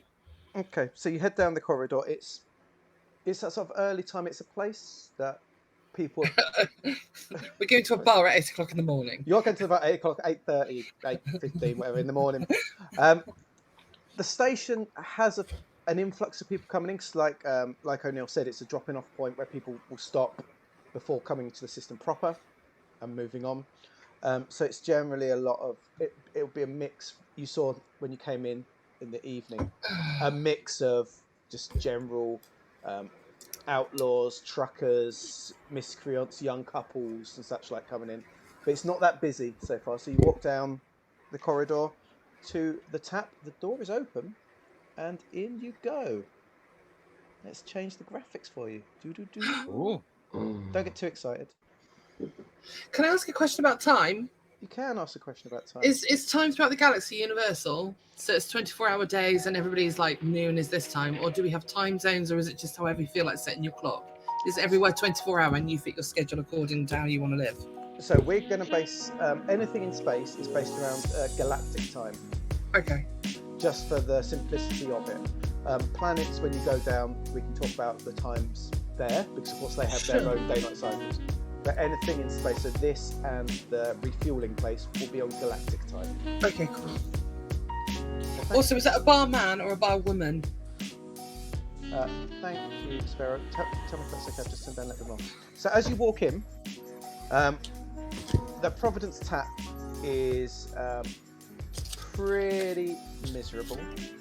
It's got a bit of neon in there, as you'd expect, especially behind the bar, offering beers and cocktails and such like. Behind the bar is a man. He's a bit rugged and ragged looking. A combo. Rugged and ragged. Rugged and ragged. He's balding. He's got a moustache, and he's missing an eye. Wow, a real cat. He's there. He's polishing a glass in a very cliched kind of way. There's a bit of music playing, a bit of jazzy music playing as you walk in. Yeah, and that's what you see on your first glance as you go in the bar there.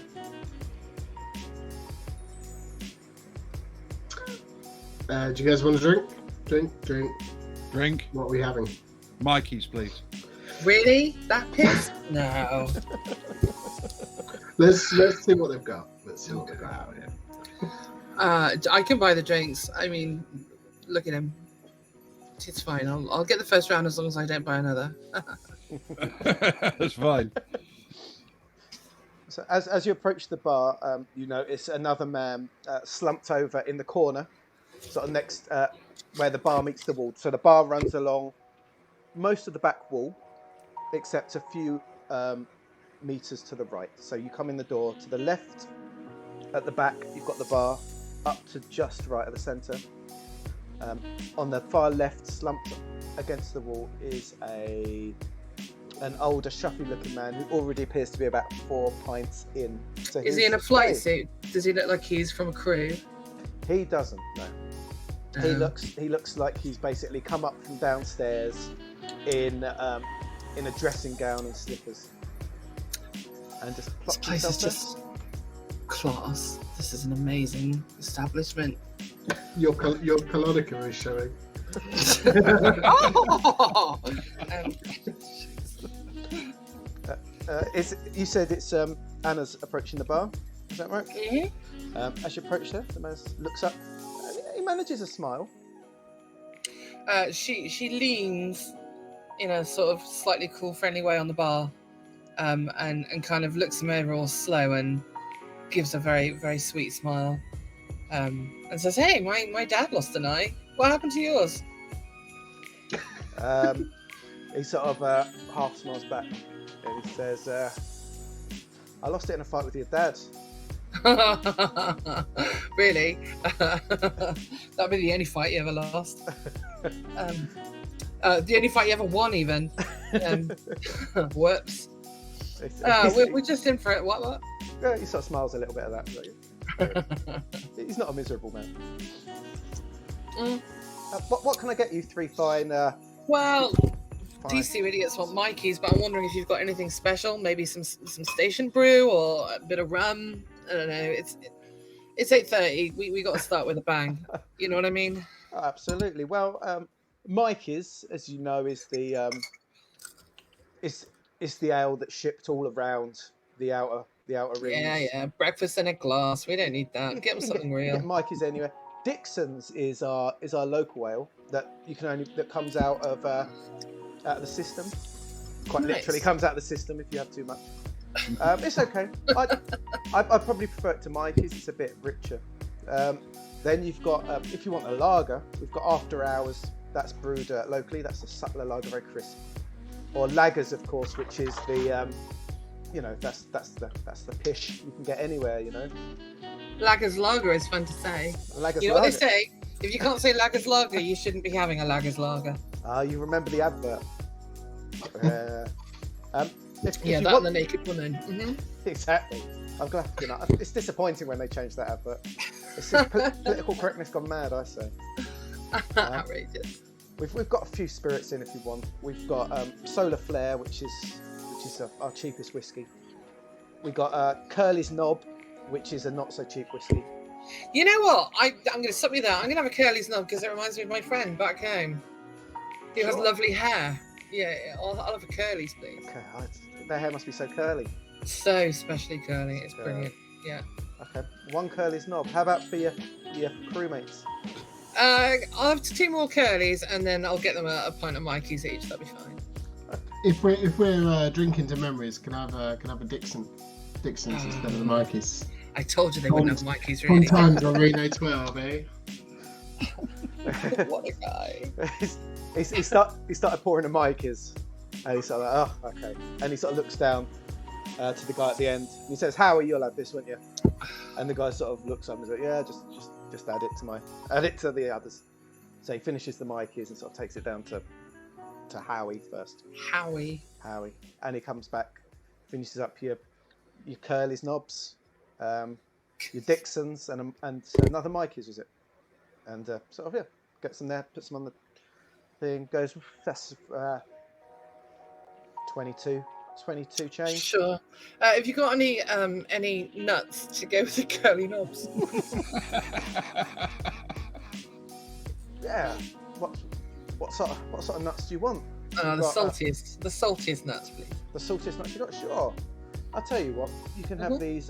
You can have these for free. I got a load of them free when I bought in a load of Solar Flare. So sure, have these. Nice. Hands you a couple. How do you get your supplies in? Do you, I don't know, do you have a regular person that runs it for you, or what? How does it work out here? The way it works here is, so when I took over this bar back in the day, I just set up a shipping delivery. There's a company that moves from system to system. Their name is KB Breweries. KB Breweries. K.B Breweries. They ship all the stuff around. This sort of, I think they supply dozens of us around the place. I get a delivery once a week. They come through, dock downstairs. It means if you come on the wrong day, we might be out of Mikey's, but some people say that's not a bad God thing. forbid we run out of Mikey's. So are these KB's nuts then? They are KB's nuts. Oh dear. Wow. Okay. Well, I mean, you said what, 22? Please take 25. Yeah, and she gives him like 25. She's only got 50 on her, so this is kind of this is living close to the edge.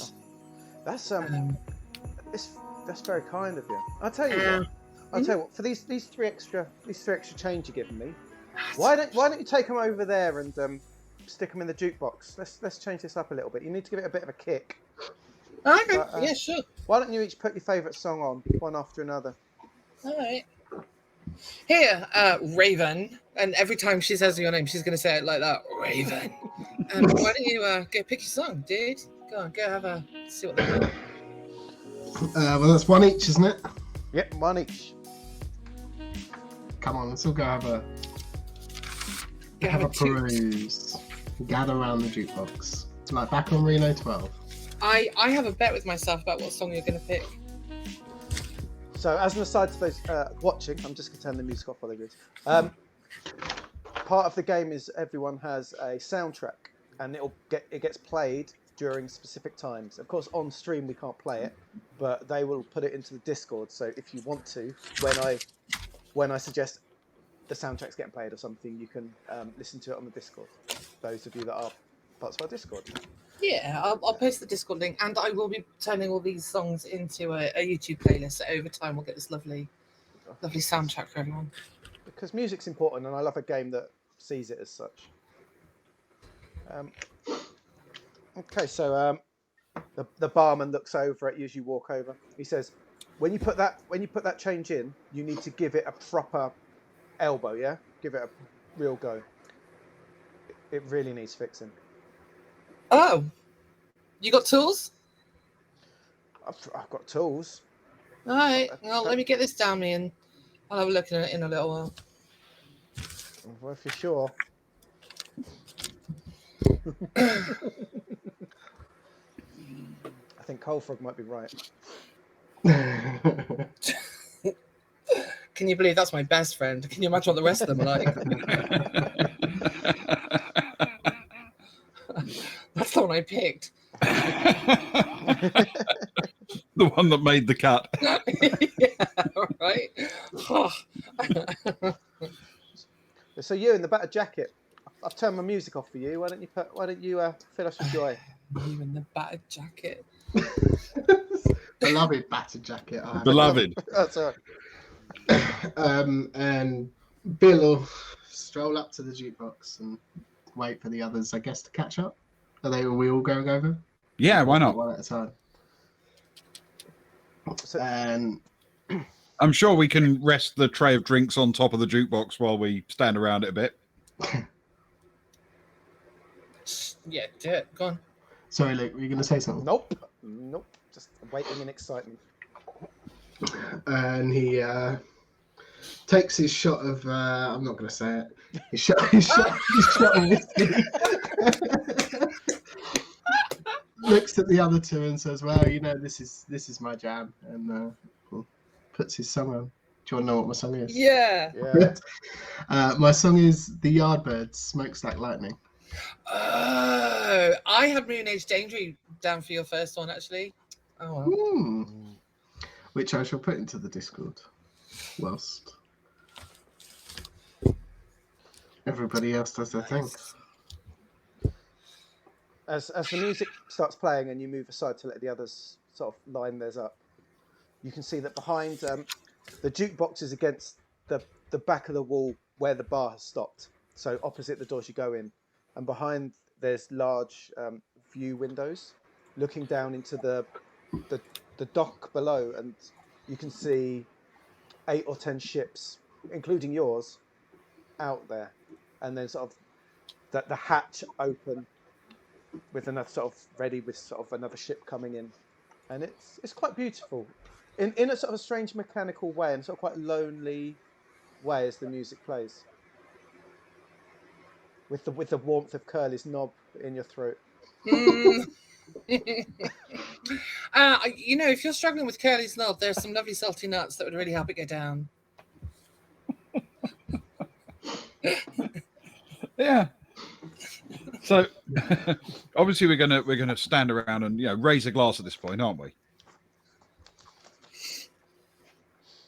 Sure. We've each got a shot in our hand, so clearly what we need to do is raise a toast to the Alkonost.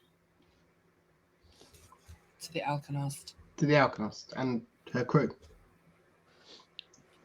The barman actually pours himself a little shot and raises one to that, and he says, "It's always tradition when we get a crew in. You've got to toast to them. May you fly long and safely."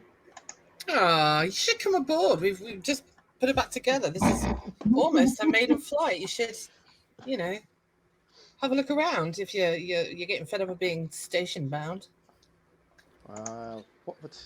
What would I do without the excitement of my weekly KB Breweries delivery? Indeed, without all those nuts. Exactly, drowning in them.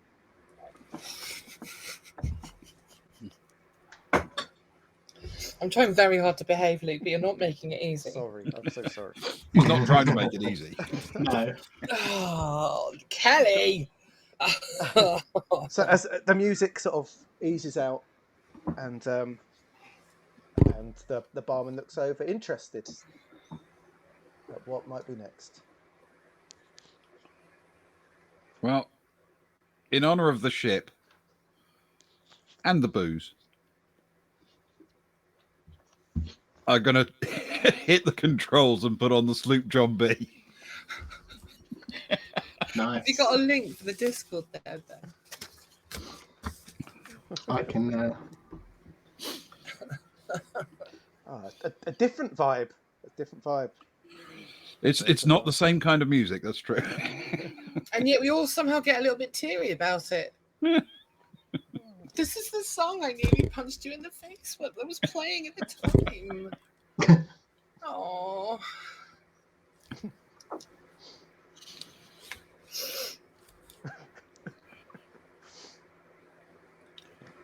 So after that plays out and you guys are still around drinking and that, Anarchist, what's your tune for the jukebox? It's Primal Scream, Jailbird.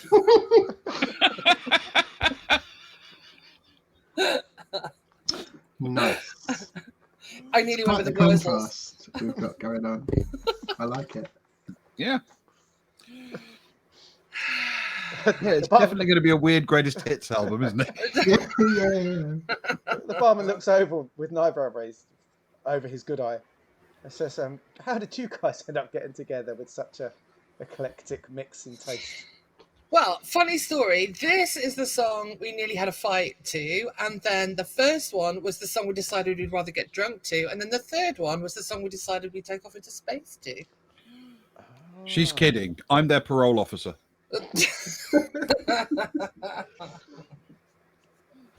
Ah. In which case, surely you need another drink. Cool. I don't You're know. not wrong. These boys don't handle their knobs well. I'm gonna throw back the Mikeys and turn to the others and say, "Who's up for another one?" Sure, go on then. Thanks. Hey, When Howie, you having another? Same again. Hold the knob. You and me a dirty joke.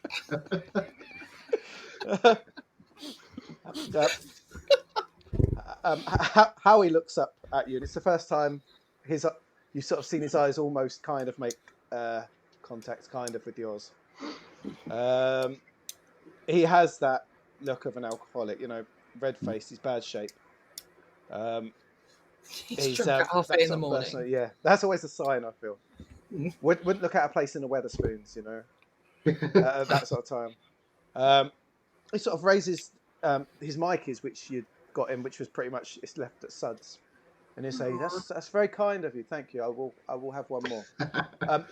Marvin, if that's okay, I'll have a Dixon's this time.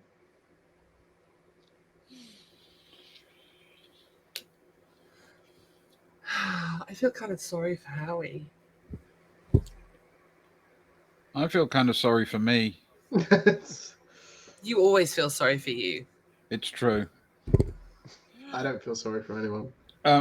First of all, I'm going to say to Anna, another shot or something else? I'll have another shot, please. That'd be great. Great. I walk down to the bar, making eye contact with the barman and making sure that he's not pouring Howie's drink. Yeah, not pouring Howie's drink yet. Oh. Then walk over and sit at the bar next to Howie. Okay. And I'll say to the barman, "That's Mikey's and Dixon's knob." And then turn back to Howie and say, "Before I buy someone a drink, I think I should introduce myself to them. Name's Mac. You're Howie?" Yeah, Howie Dale. Nice to meet you, Mac. And he holds out slightly shaking hands for a handshake. All right, I'll shake the man's hand. Right. It's a bit clammy. It's a bit sort of not So pleasant. it fits in with the decor, is what you're saying? Yeah, I'd say so. Yeah. I'm going to say to him, so, other than bumming drinks off people, what do you do? Well, I come in here at 8:30 in the morning. Before that, some days, like today. What time do you open again, Marvin? And Marvin's like, nah, for you, 8. You're always here when we open, aren't you? Aren't you, Howie? I was like, yeah, I'm always here. Best customer, aren't I? Best customer. I get here, turns back to you. I get here between 8 and 8:30. Then I stay here till he closes. I go grab a burger and I head home. And that is me. So where's home for you, Howie? Here you go. So we're going to do a stat check. Cool. Okay? Cool. This is going to be savvy. I would suggest that anything conversational in this way is more a savvy thing, unless you want to try and scare him into it. No, I'm not trying to threaten him or anything. Okay. It is a dream job, to be fair, Kelly. It's one we all wish. So to complete a stat check, it is always an 8 plus 4 success. Okay? Okay. And you roll your 2d6 and you add the stat. All right. Now, if the check is easy, you get what's called the upper hand, and you get to roll 3d6 and discard the lowest. So it's a boon. Mm-hmm. And if it's a harder check, it's called against the odds, where you roll a 3d6 and discard the highest, of course. Yeah. Now, you think things can add up, and they can play off each other. So if you've got 2 things that make it easier, like say you're friendly with someone and you've just bought them a drink, that'll make it easier. But you've got a massive, great big gun in front of you that would make it harder. It sort of balances out until you. So I do that, and then I'll say whether it's flat roll against the odds. Does that make sense? So it balances out some situation. So it's a bit more situational than some other games, I guess. So in this regard, it's going to be. I'm going to say it's an easier check because you bought him a drink and he's a bit drunk. I haven't actually bought him yet, but I'm planning. You know what I mean. He's been bought. He got given a free drink because of you being here. He did, yeah. So he's happy with that, and you suggested the drink, so it's going to be. You need an 8. You've got your 3d6 and add your stat and discard the lowest. Okie dokie.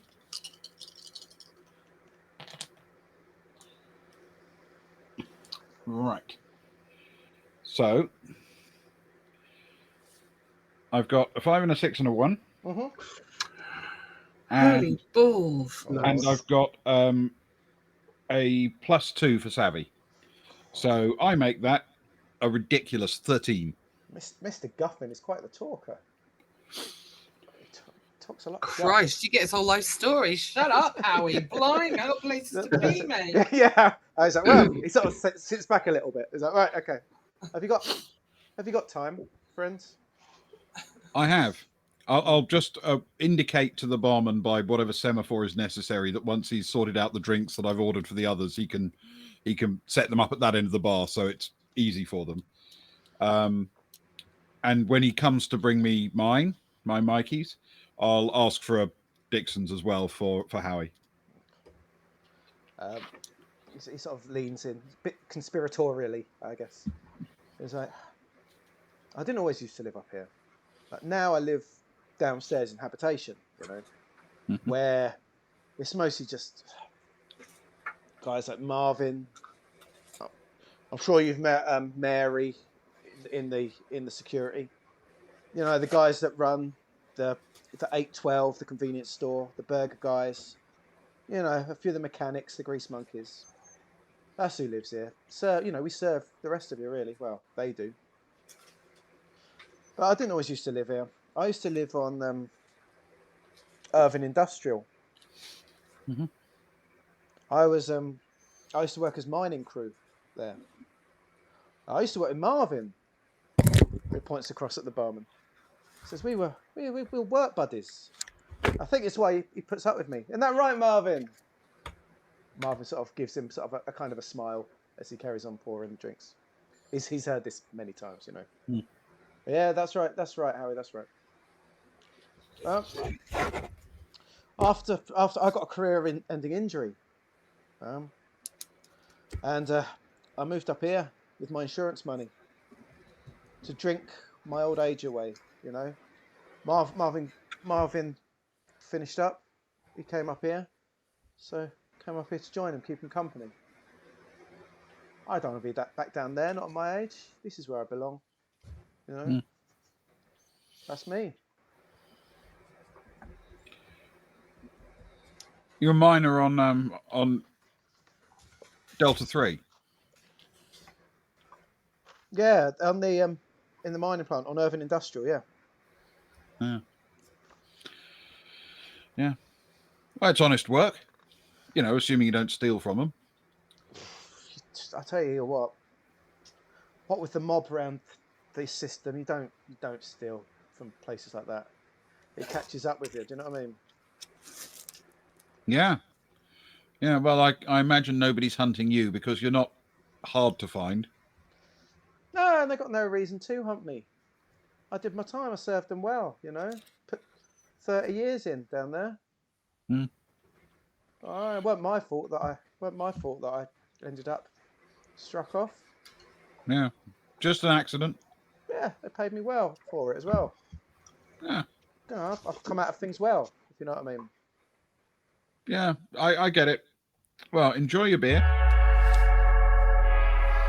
Oh, well, man. And, Thank you. And I'll get up and wander back to join the others. As the pint comes over from Marvin behind the bar, Harry sort of raises it to you.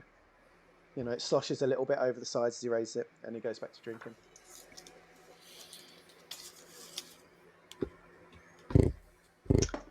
Do you learn much of interest about the old guy? Yeah, I think we can stop the search. We may have found the universe's most boring human. I don't know. I think O'Neill, what was her name? Mary. I think Mary was in the running for that. Her single talent is throwing a crumpled cigarette packet into a bin. So I've got a question. We've got two guys here who both used to work for the industrial mine. Same company. One of them got sufficiently hurt that he's now only useful as a barfly, and the other one's missing an eye. Just stupid question, but how pleased are you that you're not a miner?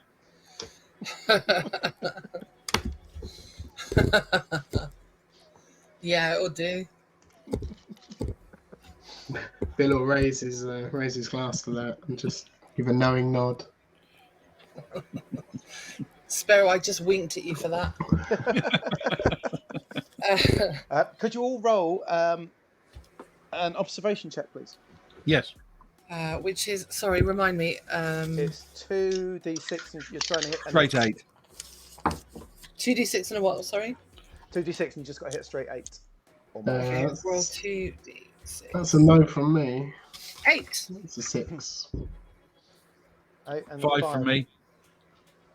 As you guys are coughing, as you guys are chatting and that, Anna sort of hears some coughing and sort of some mumbling around the corner, and she looks around, and in the opposite dark corner of the bar, sort of almost against the door, which you haven't really paid attention to by now, there's a couple sat there, a young couple. They sort of suddenly realised Anna has sort of stopped and looked at them, and they sort of shut up a little bit. You know, they seem like quite nervous with new people coming in, so it looked like they've been trying to be hushed. How are they dressed? So I can give you a full description of them if you'd like, or just the dress. Just to get an idea of, you know, are they? Does it look like they live here? Are they wearing like some kind of ship suit? You know, we have people on ships have a particular way of dressing, so it's efficient and safe and whatever. Are they missing enough appendages to... Yeah, do they have like any bits fallen off? Do they look like they might have once been miners? Yeah, one's got a peg leg and the other's... So it's a guy totally naked. It's a guy and a girl. Kenny, behave. And she's wearing sort of a khaki jumpsuit. It looks work rather than fashion. she makes it look good, but it's function. Yeah. He's got a plain t-shirt on. It's a bit dirty, a bit grubby, and he's got reinforced trousers on, like work trousers. You know, with they look like they look more like they've come off a ship than they work in mining or in the convenience store. Huh. I just kind of I look at them for a moment and then I just sort of nod. And I kind of gently nudge. I just can't say your name. Mac. Mac and Bill. Mac and Cheese and Bill the Goth. Bill the Goth. And I kind of, nod over to the couple, but I'm like, they look really nervous actually. It looks like they're not in a great place. And then I kind of nod at Marvin. I'm like, hey, give me like a spanner or something, and I'll go have a look at your jukebox and see if I can get it fixed.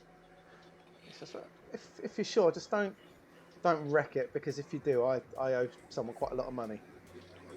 Really? Yeah. For that? Well, I haven't finished paying it off yet. And Oh. these things don't come cheap, It's an antique. We know about antiques. How deep in the hole are you for it? A couple of thousand. What? Okay, my friend. Well, Hard to get. I think it's the only one in the system, I believe. huh. Well, I mean, if you don't want me to have a look at it, I won't. But we rebuilt our ship, so it's not like Well, if you think you can fix it, then do. But just please don't wreck it. No, I won't. Promise. He hands you a toolkit and stuff, and with slight trepidation, and offers you over with his hand to the corner if you want to have a look at it. I do. Do you want to make a roll, Socks? To see if I can fix the jukebox. Yeah. Cementing my role as a mechanic extraordinaire. Yeah. I do. Well, this feels like it could be. It feels quite savvy-ish to start with. Yeah, because it's know-how. It's that agility of mind. Or it's keeping on going at the problem without giving up until you fixed it. I would argue grit. Grit at sort of. So you want to sort of just get up to your elbows in. Just get looking stuck into it. Yeah. I'll let you do that for this one. Sure, why not? So you're going to go about it in a more methodical way than a flare way. Yeah, just have a listen and look around and just try and figure it out logically by just sticking with the problem until it's done. Sure, I'll allow it. Okay, give me a roll on 2d6. Yeah. You don't know it. You've not, as far as I know, you've not fixed something quite like it before, so that would be a harder check. But you've got the tools for it, so that would balance it out to easier checks. So it will balance out to as it is. So it's just a 2d6 plus your stats, please. 2d6 plus 2. I have picked a gambit, but we're not onto them yet, Sparrow, so I'm not counting it in. We can start a gambit for the next session, please. I did. I rolled an 11. You didn't do what Well, I mean, I did a 5 and a 4 plus the 2 is 11. Sorry, I should be clearer. Okay. You sort of crank around a bit, twiddle this and that. Marvin's face goes a little bit weird at times when there's a bit of a splutter and a cough from it. And I shine him on a bit. Every now and again, I'm like, oh, God, no. Oh, no, it's okay. Everything's fine. Everything is fine. I just like teasing him. There's a minute where the music totally stops. And he's like,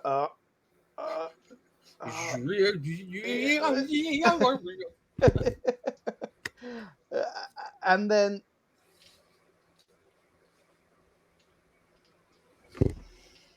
it just holds. And then it starts working again. Oh. Nice. There you go. Sorted. Thanks. I really appreciate that. I don't have any money on me, but none that I can give. But please, another round of drinks if you want. I tell you what. Why didn't you let us just play our songs when we come in? That's the only thing we ask for. Is just be able to enjoy some music with it. I tell you what, I can do that. I've got the key to override. Three songs for when you're in. Nice. For sure. Thanks, absolutely. Marvin. I slide his toolkit back across the bar. He catches it and sort of drops it down the other side. Thanks. And then I wink at him and go, "Oh, no, wait, I wasn't being insensitive, just okay, sorry."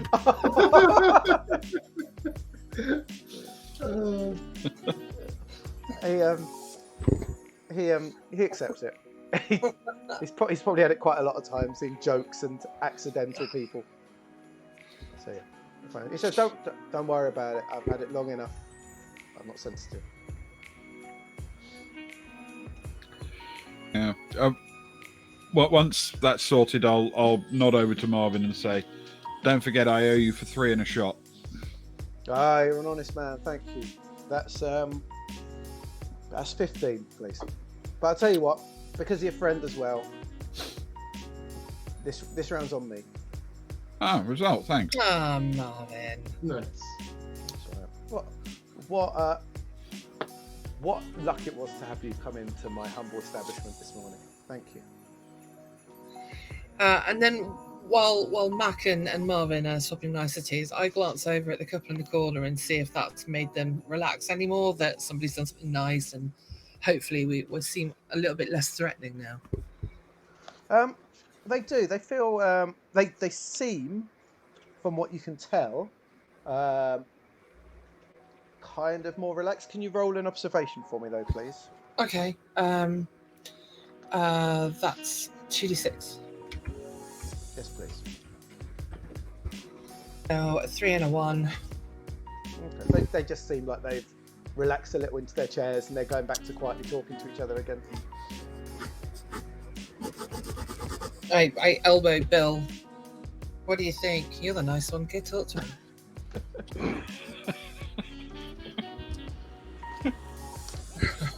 Talk to them about what? They're like, okay, sure. Do you guys want? Do you want another drink? Do you want another drink, Matt? My round, isn't it? Yeah, I'll go for another one. Thanks. How he pipes up.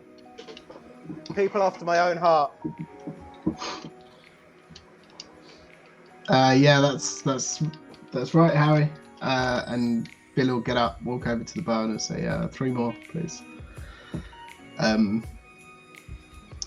And as they're being poured, he'll wander over to the couple sitting at the table. Oh, I mean, he's the least savvy of all of us. So why not? Why would he not do that?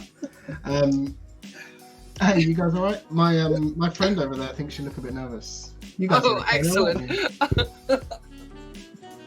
And he sort of takes his fingers out of his pockets with his knuckle dusters on and cracks them. I mean, it's completely unintentionally, like he has no idea what's going on. Excuse me. The woman looks pretty shocked at this and sort of pushes back against the wall backwards, and the her male companion sort of physically he looks shocked as well, but tries to sort of almost get half between you guys, if that makes sense. Half between, sort of gets his shoulder in front. He says, "Look, friend, we don't mean any trouble, okay? We've had a long flight, and we're just here for a refresher before we head back down. Okay, that's it. Okay." Oh no, sure. Mac, why does everyone think that I'm after trouble? I'm not after trouble. He'll say to the guy. My friend just thought you looked a bit nervous. She was worried. We're just here for some drinks and to help out, like the jukebox. I must admit, it's nice to hear music again. Our ship's radio broke on the way out, so all the way back again. All I've had is Moira singing, and she's a great singer, but she don't know all the hits, do you? She's still a bit tense. She's all like, I've been She's in- still looking at. She's looking at your hand still with the knuckle duster on. I've been on one of those ships, you know, where the person singing only knows 2 songs. And they're both ABBA. Long trips, my friend. Well, I'm sorry to interrupt. No, not at all. No, it's okay. Your friend can relax now. I'll pick up my drinks and he'll head back to the bar and grab the drinks. How much do I owe you? 15 this time. He'll throw 15 change and take the drinks back to the table. They're fine. I don't know what you're talking about. I mean, they seemed more nervous when I went over for some reason. That is true. That is. She looks like she's trying to become part of the wall.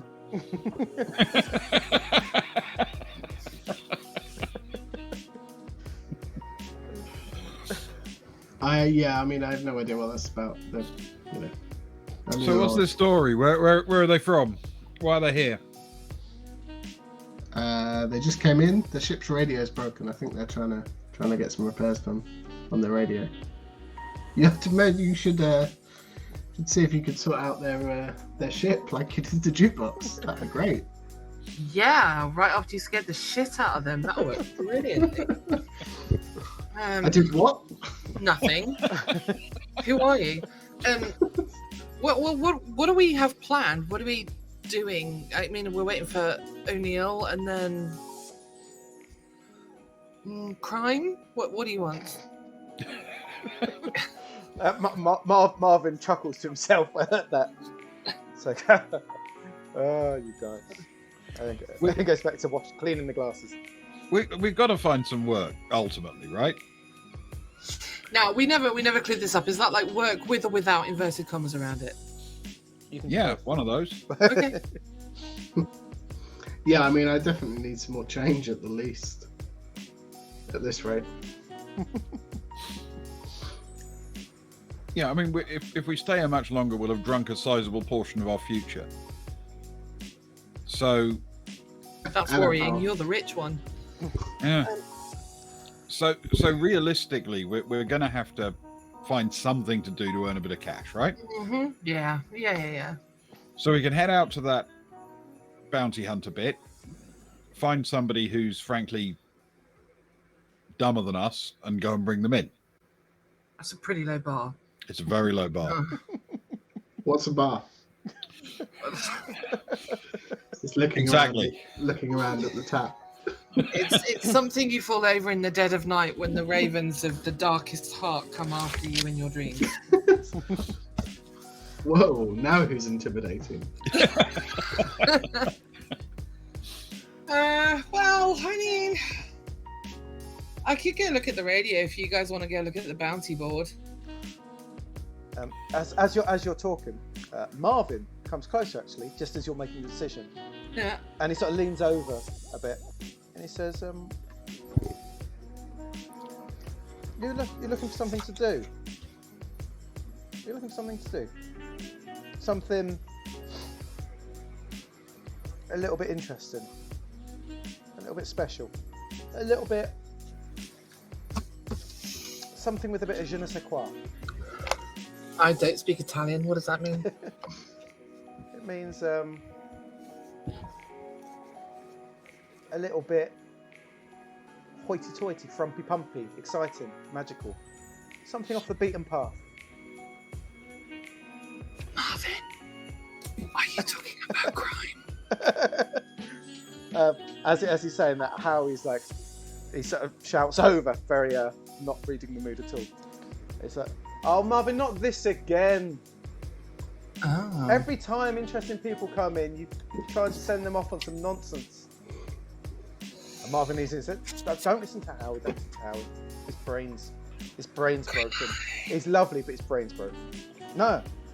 Right. Just so you know, Marvin, if this turns out to be an opportunity to invest in alpaca farming, it isn't the path that's going to be beaten.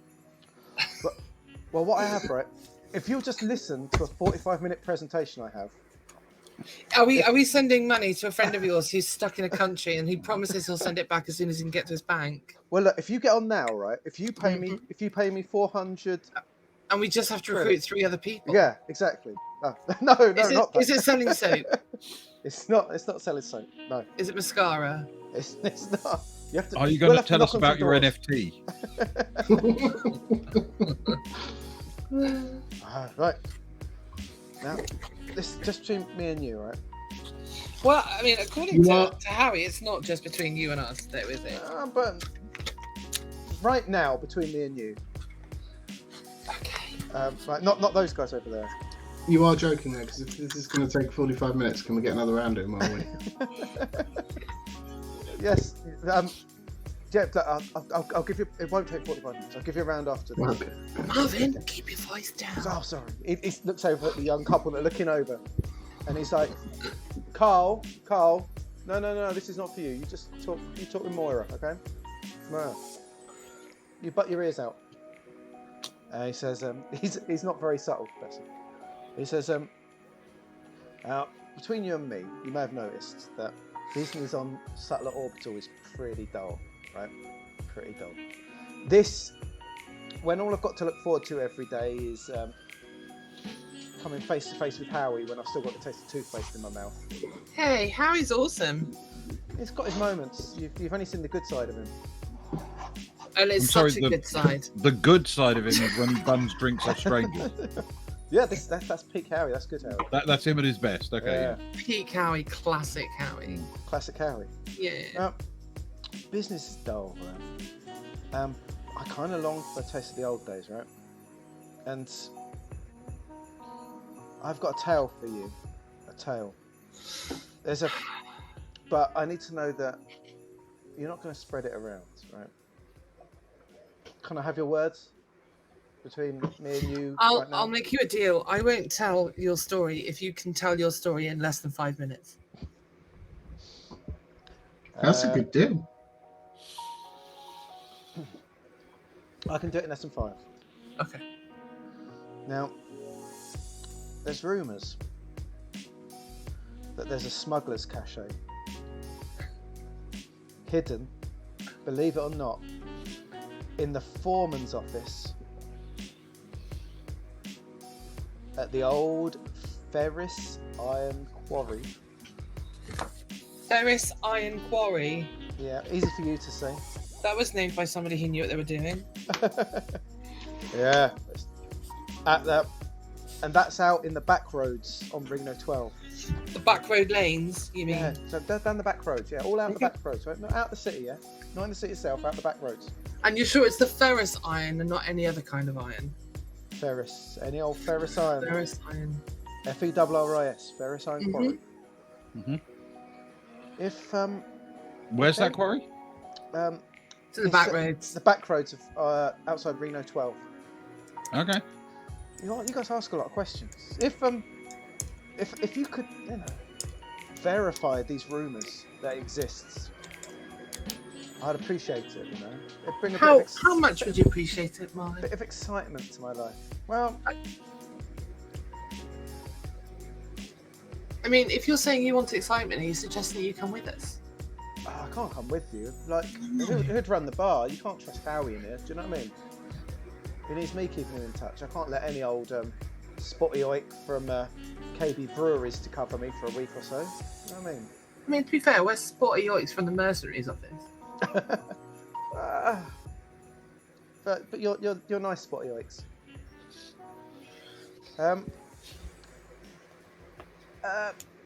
The way things work, I guess, is there's knowledge in power. There's power in knowledge, and there's power in being able to go out and find things.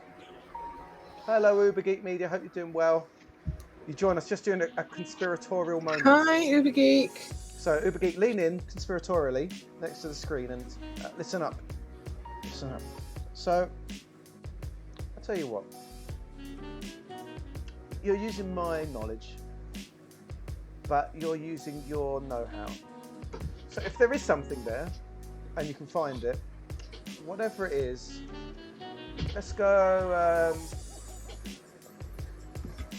70-30. Knowledge is important. 70 for me, 30 for you. Here's the problem of it, right? Is you have identified us as people who like to do, let's say, alternative employment contracts. Well, your friend is wearing some knuckle dusters right now. While That's self-defense. While he drinks his self-defense. That's his drinking weapon. Yes. Self-defense for Moira. She's literally trying to become the wall at the sight of him. Yeah, but I mean, essentially, what you're saying is we're not just criminals; we're honest criminals who will honour an overpriced deal for knowledge that hasn't been proven to a cachet of stuff whose value is unknown in a place that might not even exist. And for that, you think you get 70% of the cut? Well, yeah. What do you think, Farah? I don't know. What do you reckon, there, Mac?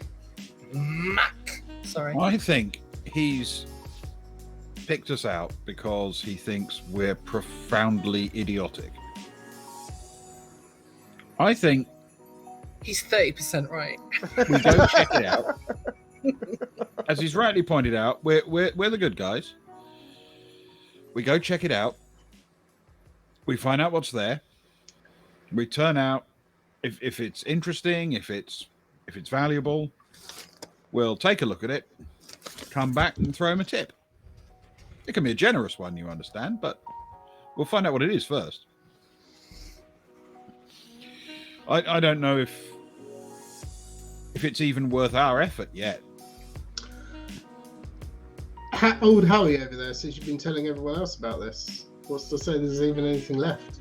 Those people you made a 70-30 deal with have probably just raided the place and moved on without giving you 70% of their earned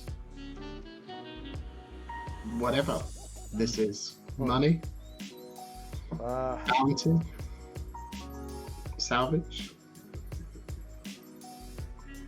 Could be empty. I mean, unless, of course, there's something else that you know that means that you are essential to this mission. I just nod sagely and looked at Mac.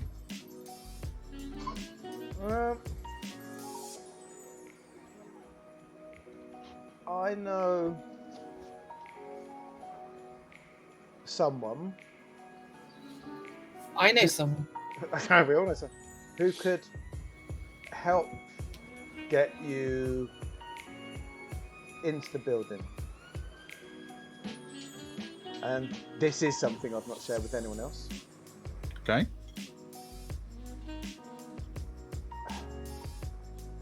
Better not be Howie. It's like Howard can barely get himself into his house at the end of the day. They'd need a cut. How about if you go to where I told you, in good faith, of course, and when you're there, when you get down to Reno 12, ping me a message up, and I'll give you the contact details, and we'll go 50 for me, 10 for them, and 40 for you guys. How do we know, though, that once we're down on the planet, you don't ring us in as low-level criminals with a low-level bounty that's going to keep your bar open for another 2 weeks? You fixing my jukeboxes could keep me open for another 2 weeks. It's a chance you have to take, I guess. I mean, I feel quite strongly the game wants us to take this job. I feel very strongly, actually, that equity is important. Yes. So far, we've identified that there are a total of 6 people involved in this mission, and we're not going to include Howie as part of the cut. I take off my hat and I put it upside down on the bar. So, that makes 5 people who are actually in it for some money. So I'm going to suggest that if it turns out to be worth really going for, 20% each person. But if it falls short of our basic expectations,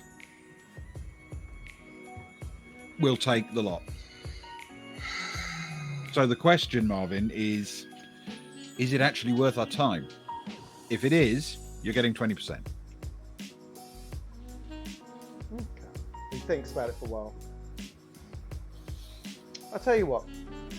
Then 30% for me, 10% for my contact. You guys can have 20% each, and if it doesn't make up, then you can have it. I feel like that's exactly the same deal as far as I'm concerned. Wait, you said 20-20, 30 to me, 10 to my friends. We don't care how much you pay your friend. Yeah. He sort of smiles like, oh, interesting.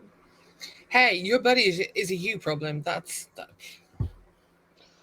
He says, okay, do it. I need to, my mind needs to be set at rest. You know, this is quite exciting. I've not had this sort of, this chance at adventure for quite a while. Of course, I'm stuck here, but I can live vicariously through you guys. That's extra. Give me your sort of email contact details so I can. And he sort of scribbles his down on the back of a Providence Tap beer mat. Okay. Says that take these. Get in touch when you're down there. When you choose, you know, as and when you choose. If you do choose to go down there, get in touch and we can sort something out. That's a very good deal. Excellent. We'll do that. Everyone in? Yeah, sure. I put my hat back on.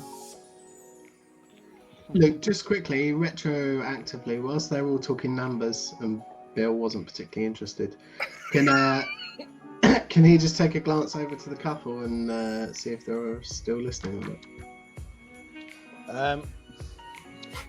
Moira seems more relaxed, and her and Carl are drinking. They're nursing drinks much more slowly than you are, but they're just in quiet conversation between the two of you again.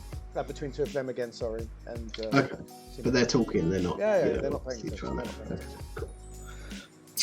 Can I shout over to Harry? Yeah. Hey, Harry. Hey. Do you trust Marvin? I know you've worked with him for years, but would you go into business with him if it was your last penny? Now, I feel that I will probably be spending my last penny for Marvin. He's a good man. Worked with him for years. He was a prospector. We worked to start with. Moved into mining with me. And I say, he retired. You've seen his gammy eye. He retired and I followed him up here. He's been a friend all my life. I would trust him with my life, and I have done on more than one occasion. The guy was the guy. Make sure I'm all right, you know. He's all right. He's legit. You can trust. You can trust me. You can trust me. My word is strong. I look at Mark and I'm like, yeah, good enough for me. I always think perpetually drunk barflies are the most reliable people on the planet. We'll go for it. Also, though, I reckon we've got another 3 weeks worth of fuel, so one way or another. Yeah. Yeah. All right. Definitely. Let's go. Action music. Action music. In fact, at that moment, you do hear the bing, bing, bing over the tannoy, and you hear Mary O'Neill's voice, and she'll say, "Can Mr. Guffin?" That's Corporal Guffin. I can't get over it. It's so. Ms. Kist and Mr. Raven, please return. Mr. Raven to the FSS. Your visa cards are ready. And on that point, we shall finish. A little introduction, I guess, to the setting. Wonderful stuff. Fantastic. Thank you. That's right. So for those watching, there's one more thing that these guys are going to have discussion about before next week. So they already have to come up with their gambits, which is going to be like a special skill they've got. But there's also something called troubles, and that's something they sort of carry with them. And I'd love to do it tonight, sort of leaning over the bar, talking about bad things in their life. But instead, what they're going to do is they need to look through a list as well. So we'll start next session with them maybe regaling themselves or talking to you guys about a little bit about their troubles and their strengths. Ooh, backstory. Yeah. So we can have a little flash about your gambits, so your strength and your troubles to start next session before we kick on properly. So Nice. that's okay with that. Excellent. Nice. Sounds perfect. Lovely. Thank you three for playing and starting this this new adventure together. Fantastic. I love a new adventure, especially one that comes with homework. Exactly. What more? It always sounded like you meant that, Ben. He can't resist. He's a teacher by training. Yeah, that's- He always wants to give out homework. a little bit more off stream. Exactly. But thank you for playing along with it. Thank you to you, dear viewers, Kelly and Spares, Raiders, the Seasonal Bar, and all you guys. Hi, Chris. Yeah, of course. Yeah, that was a joy. Yeah. It's been really, really good, Luke. Thank you. It's been lovely. Yeah, to drop into thank this, you, Luke. This universe. It's great. Thank you. And hopefully we get a nice chance to explore it some more and try some things. Yeah. And, Crime. Crime. There are many other options out there. The game didn't necessarily make you do that one. That's just the one that came up. It's all right. An alternative income stream. It's fine. That is it. I like what Fussy made out of Marvin instead of just going, oh, yeah, he's got a job. Let's do it.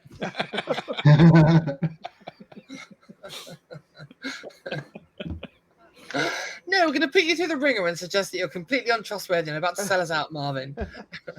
I feel there's an entire campaign just in following Howie around. I want to take him with us. I want to put him on the ship.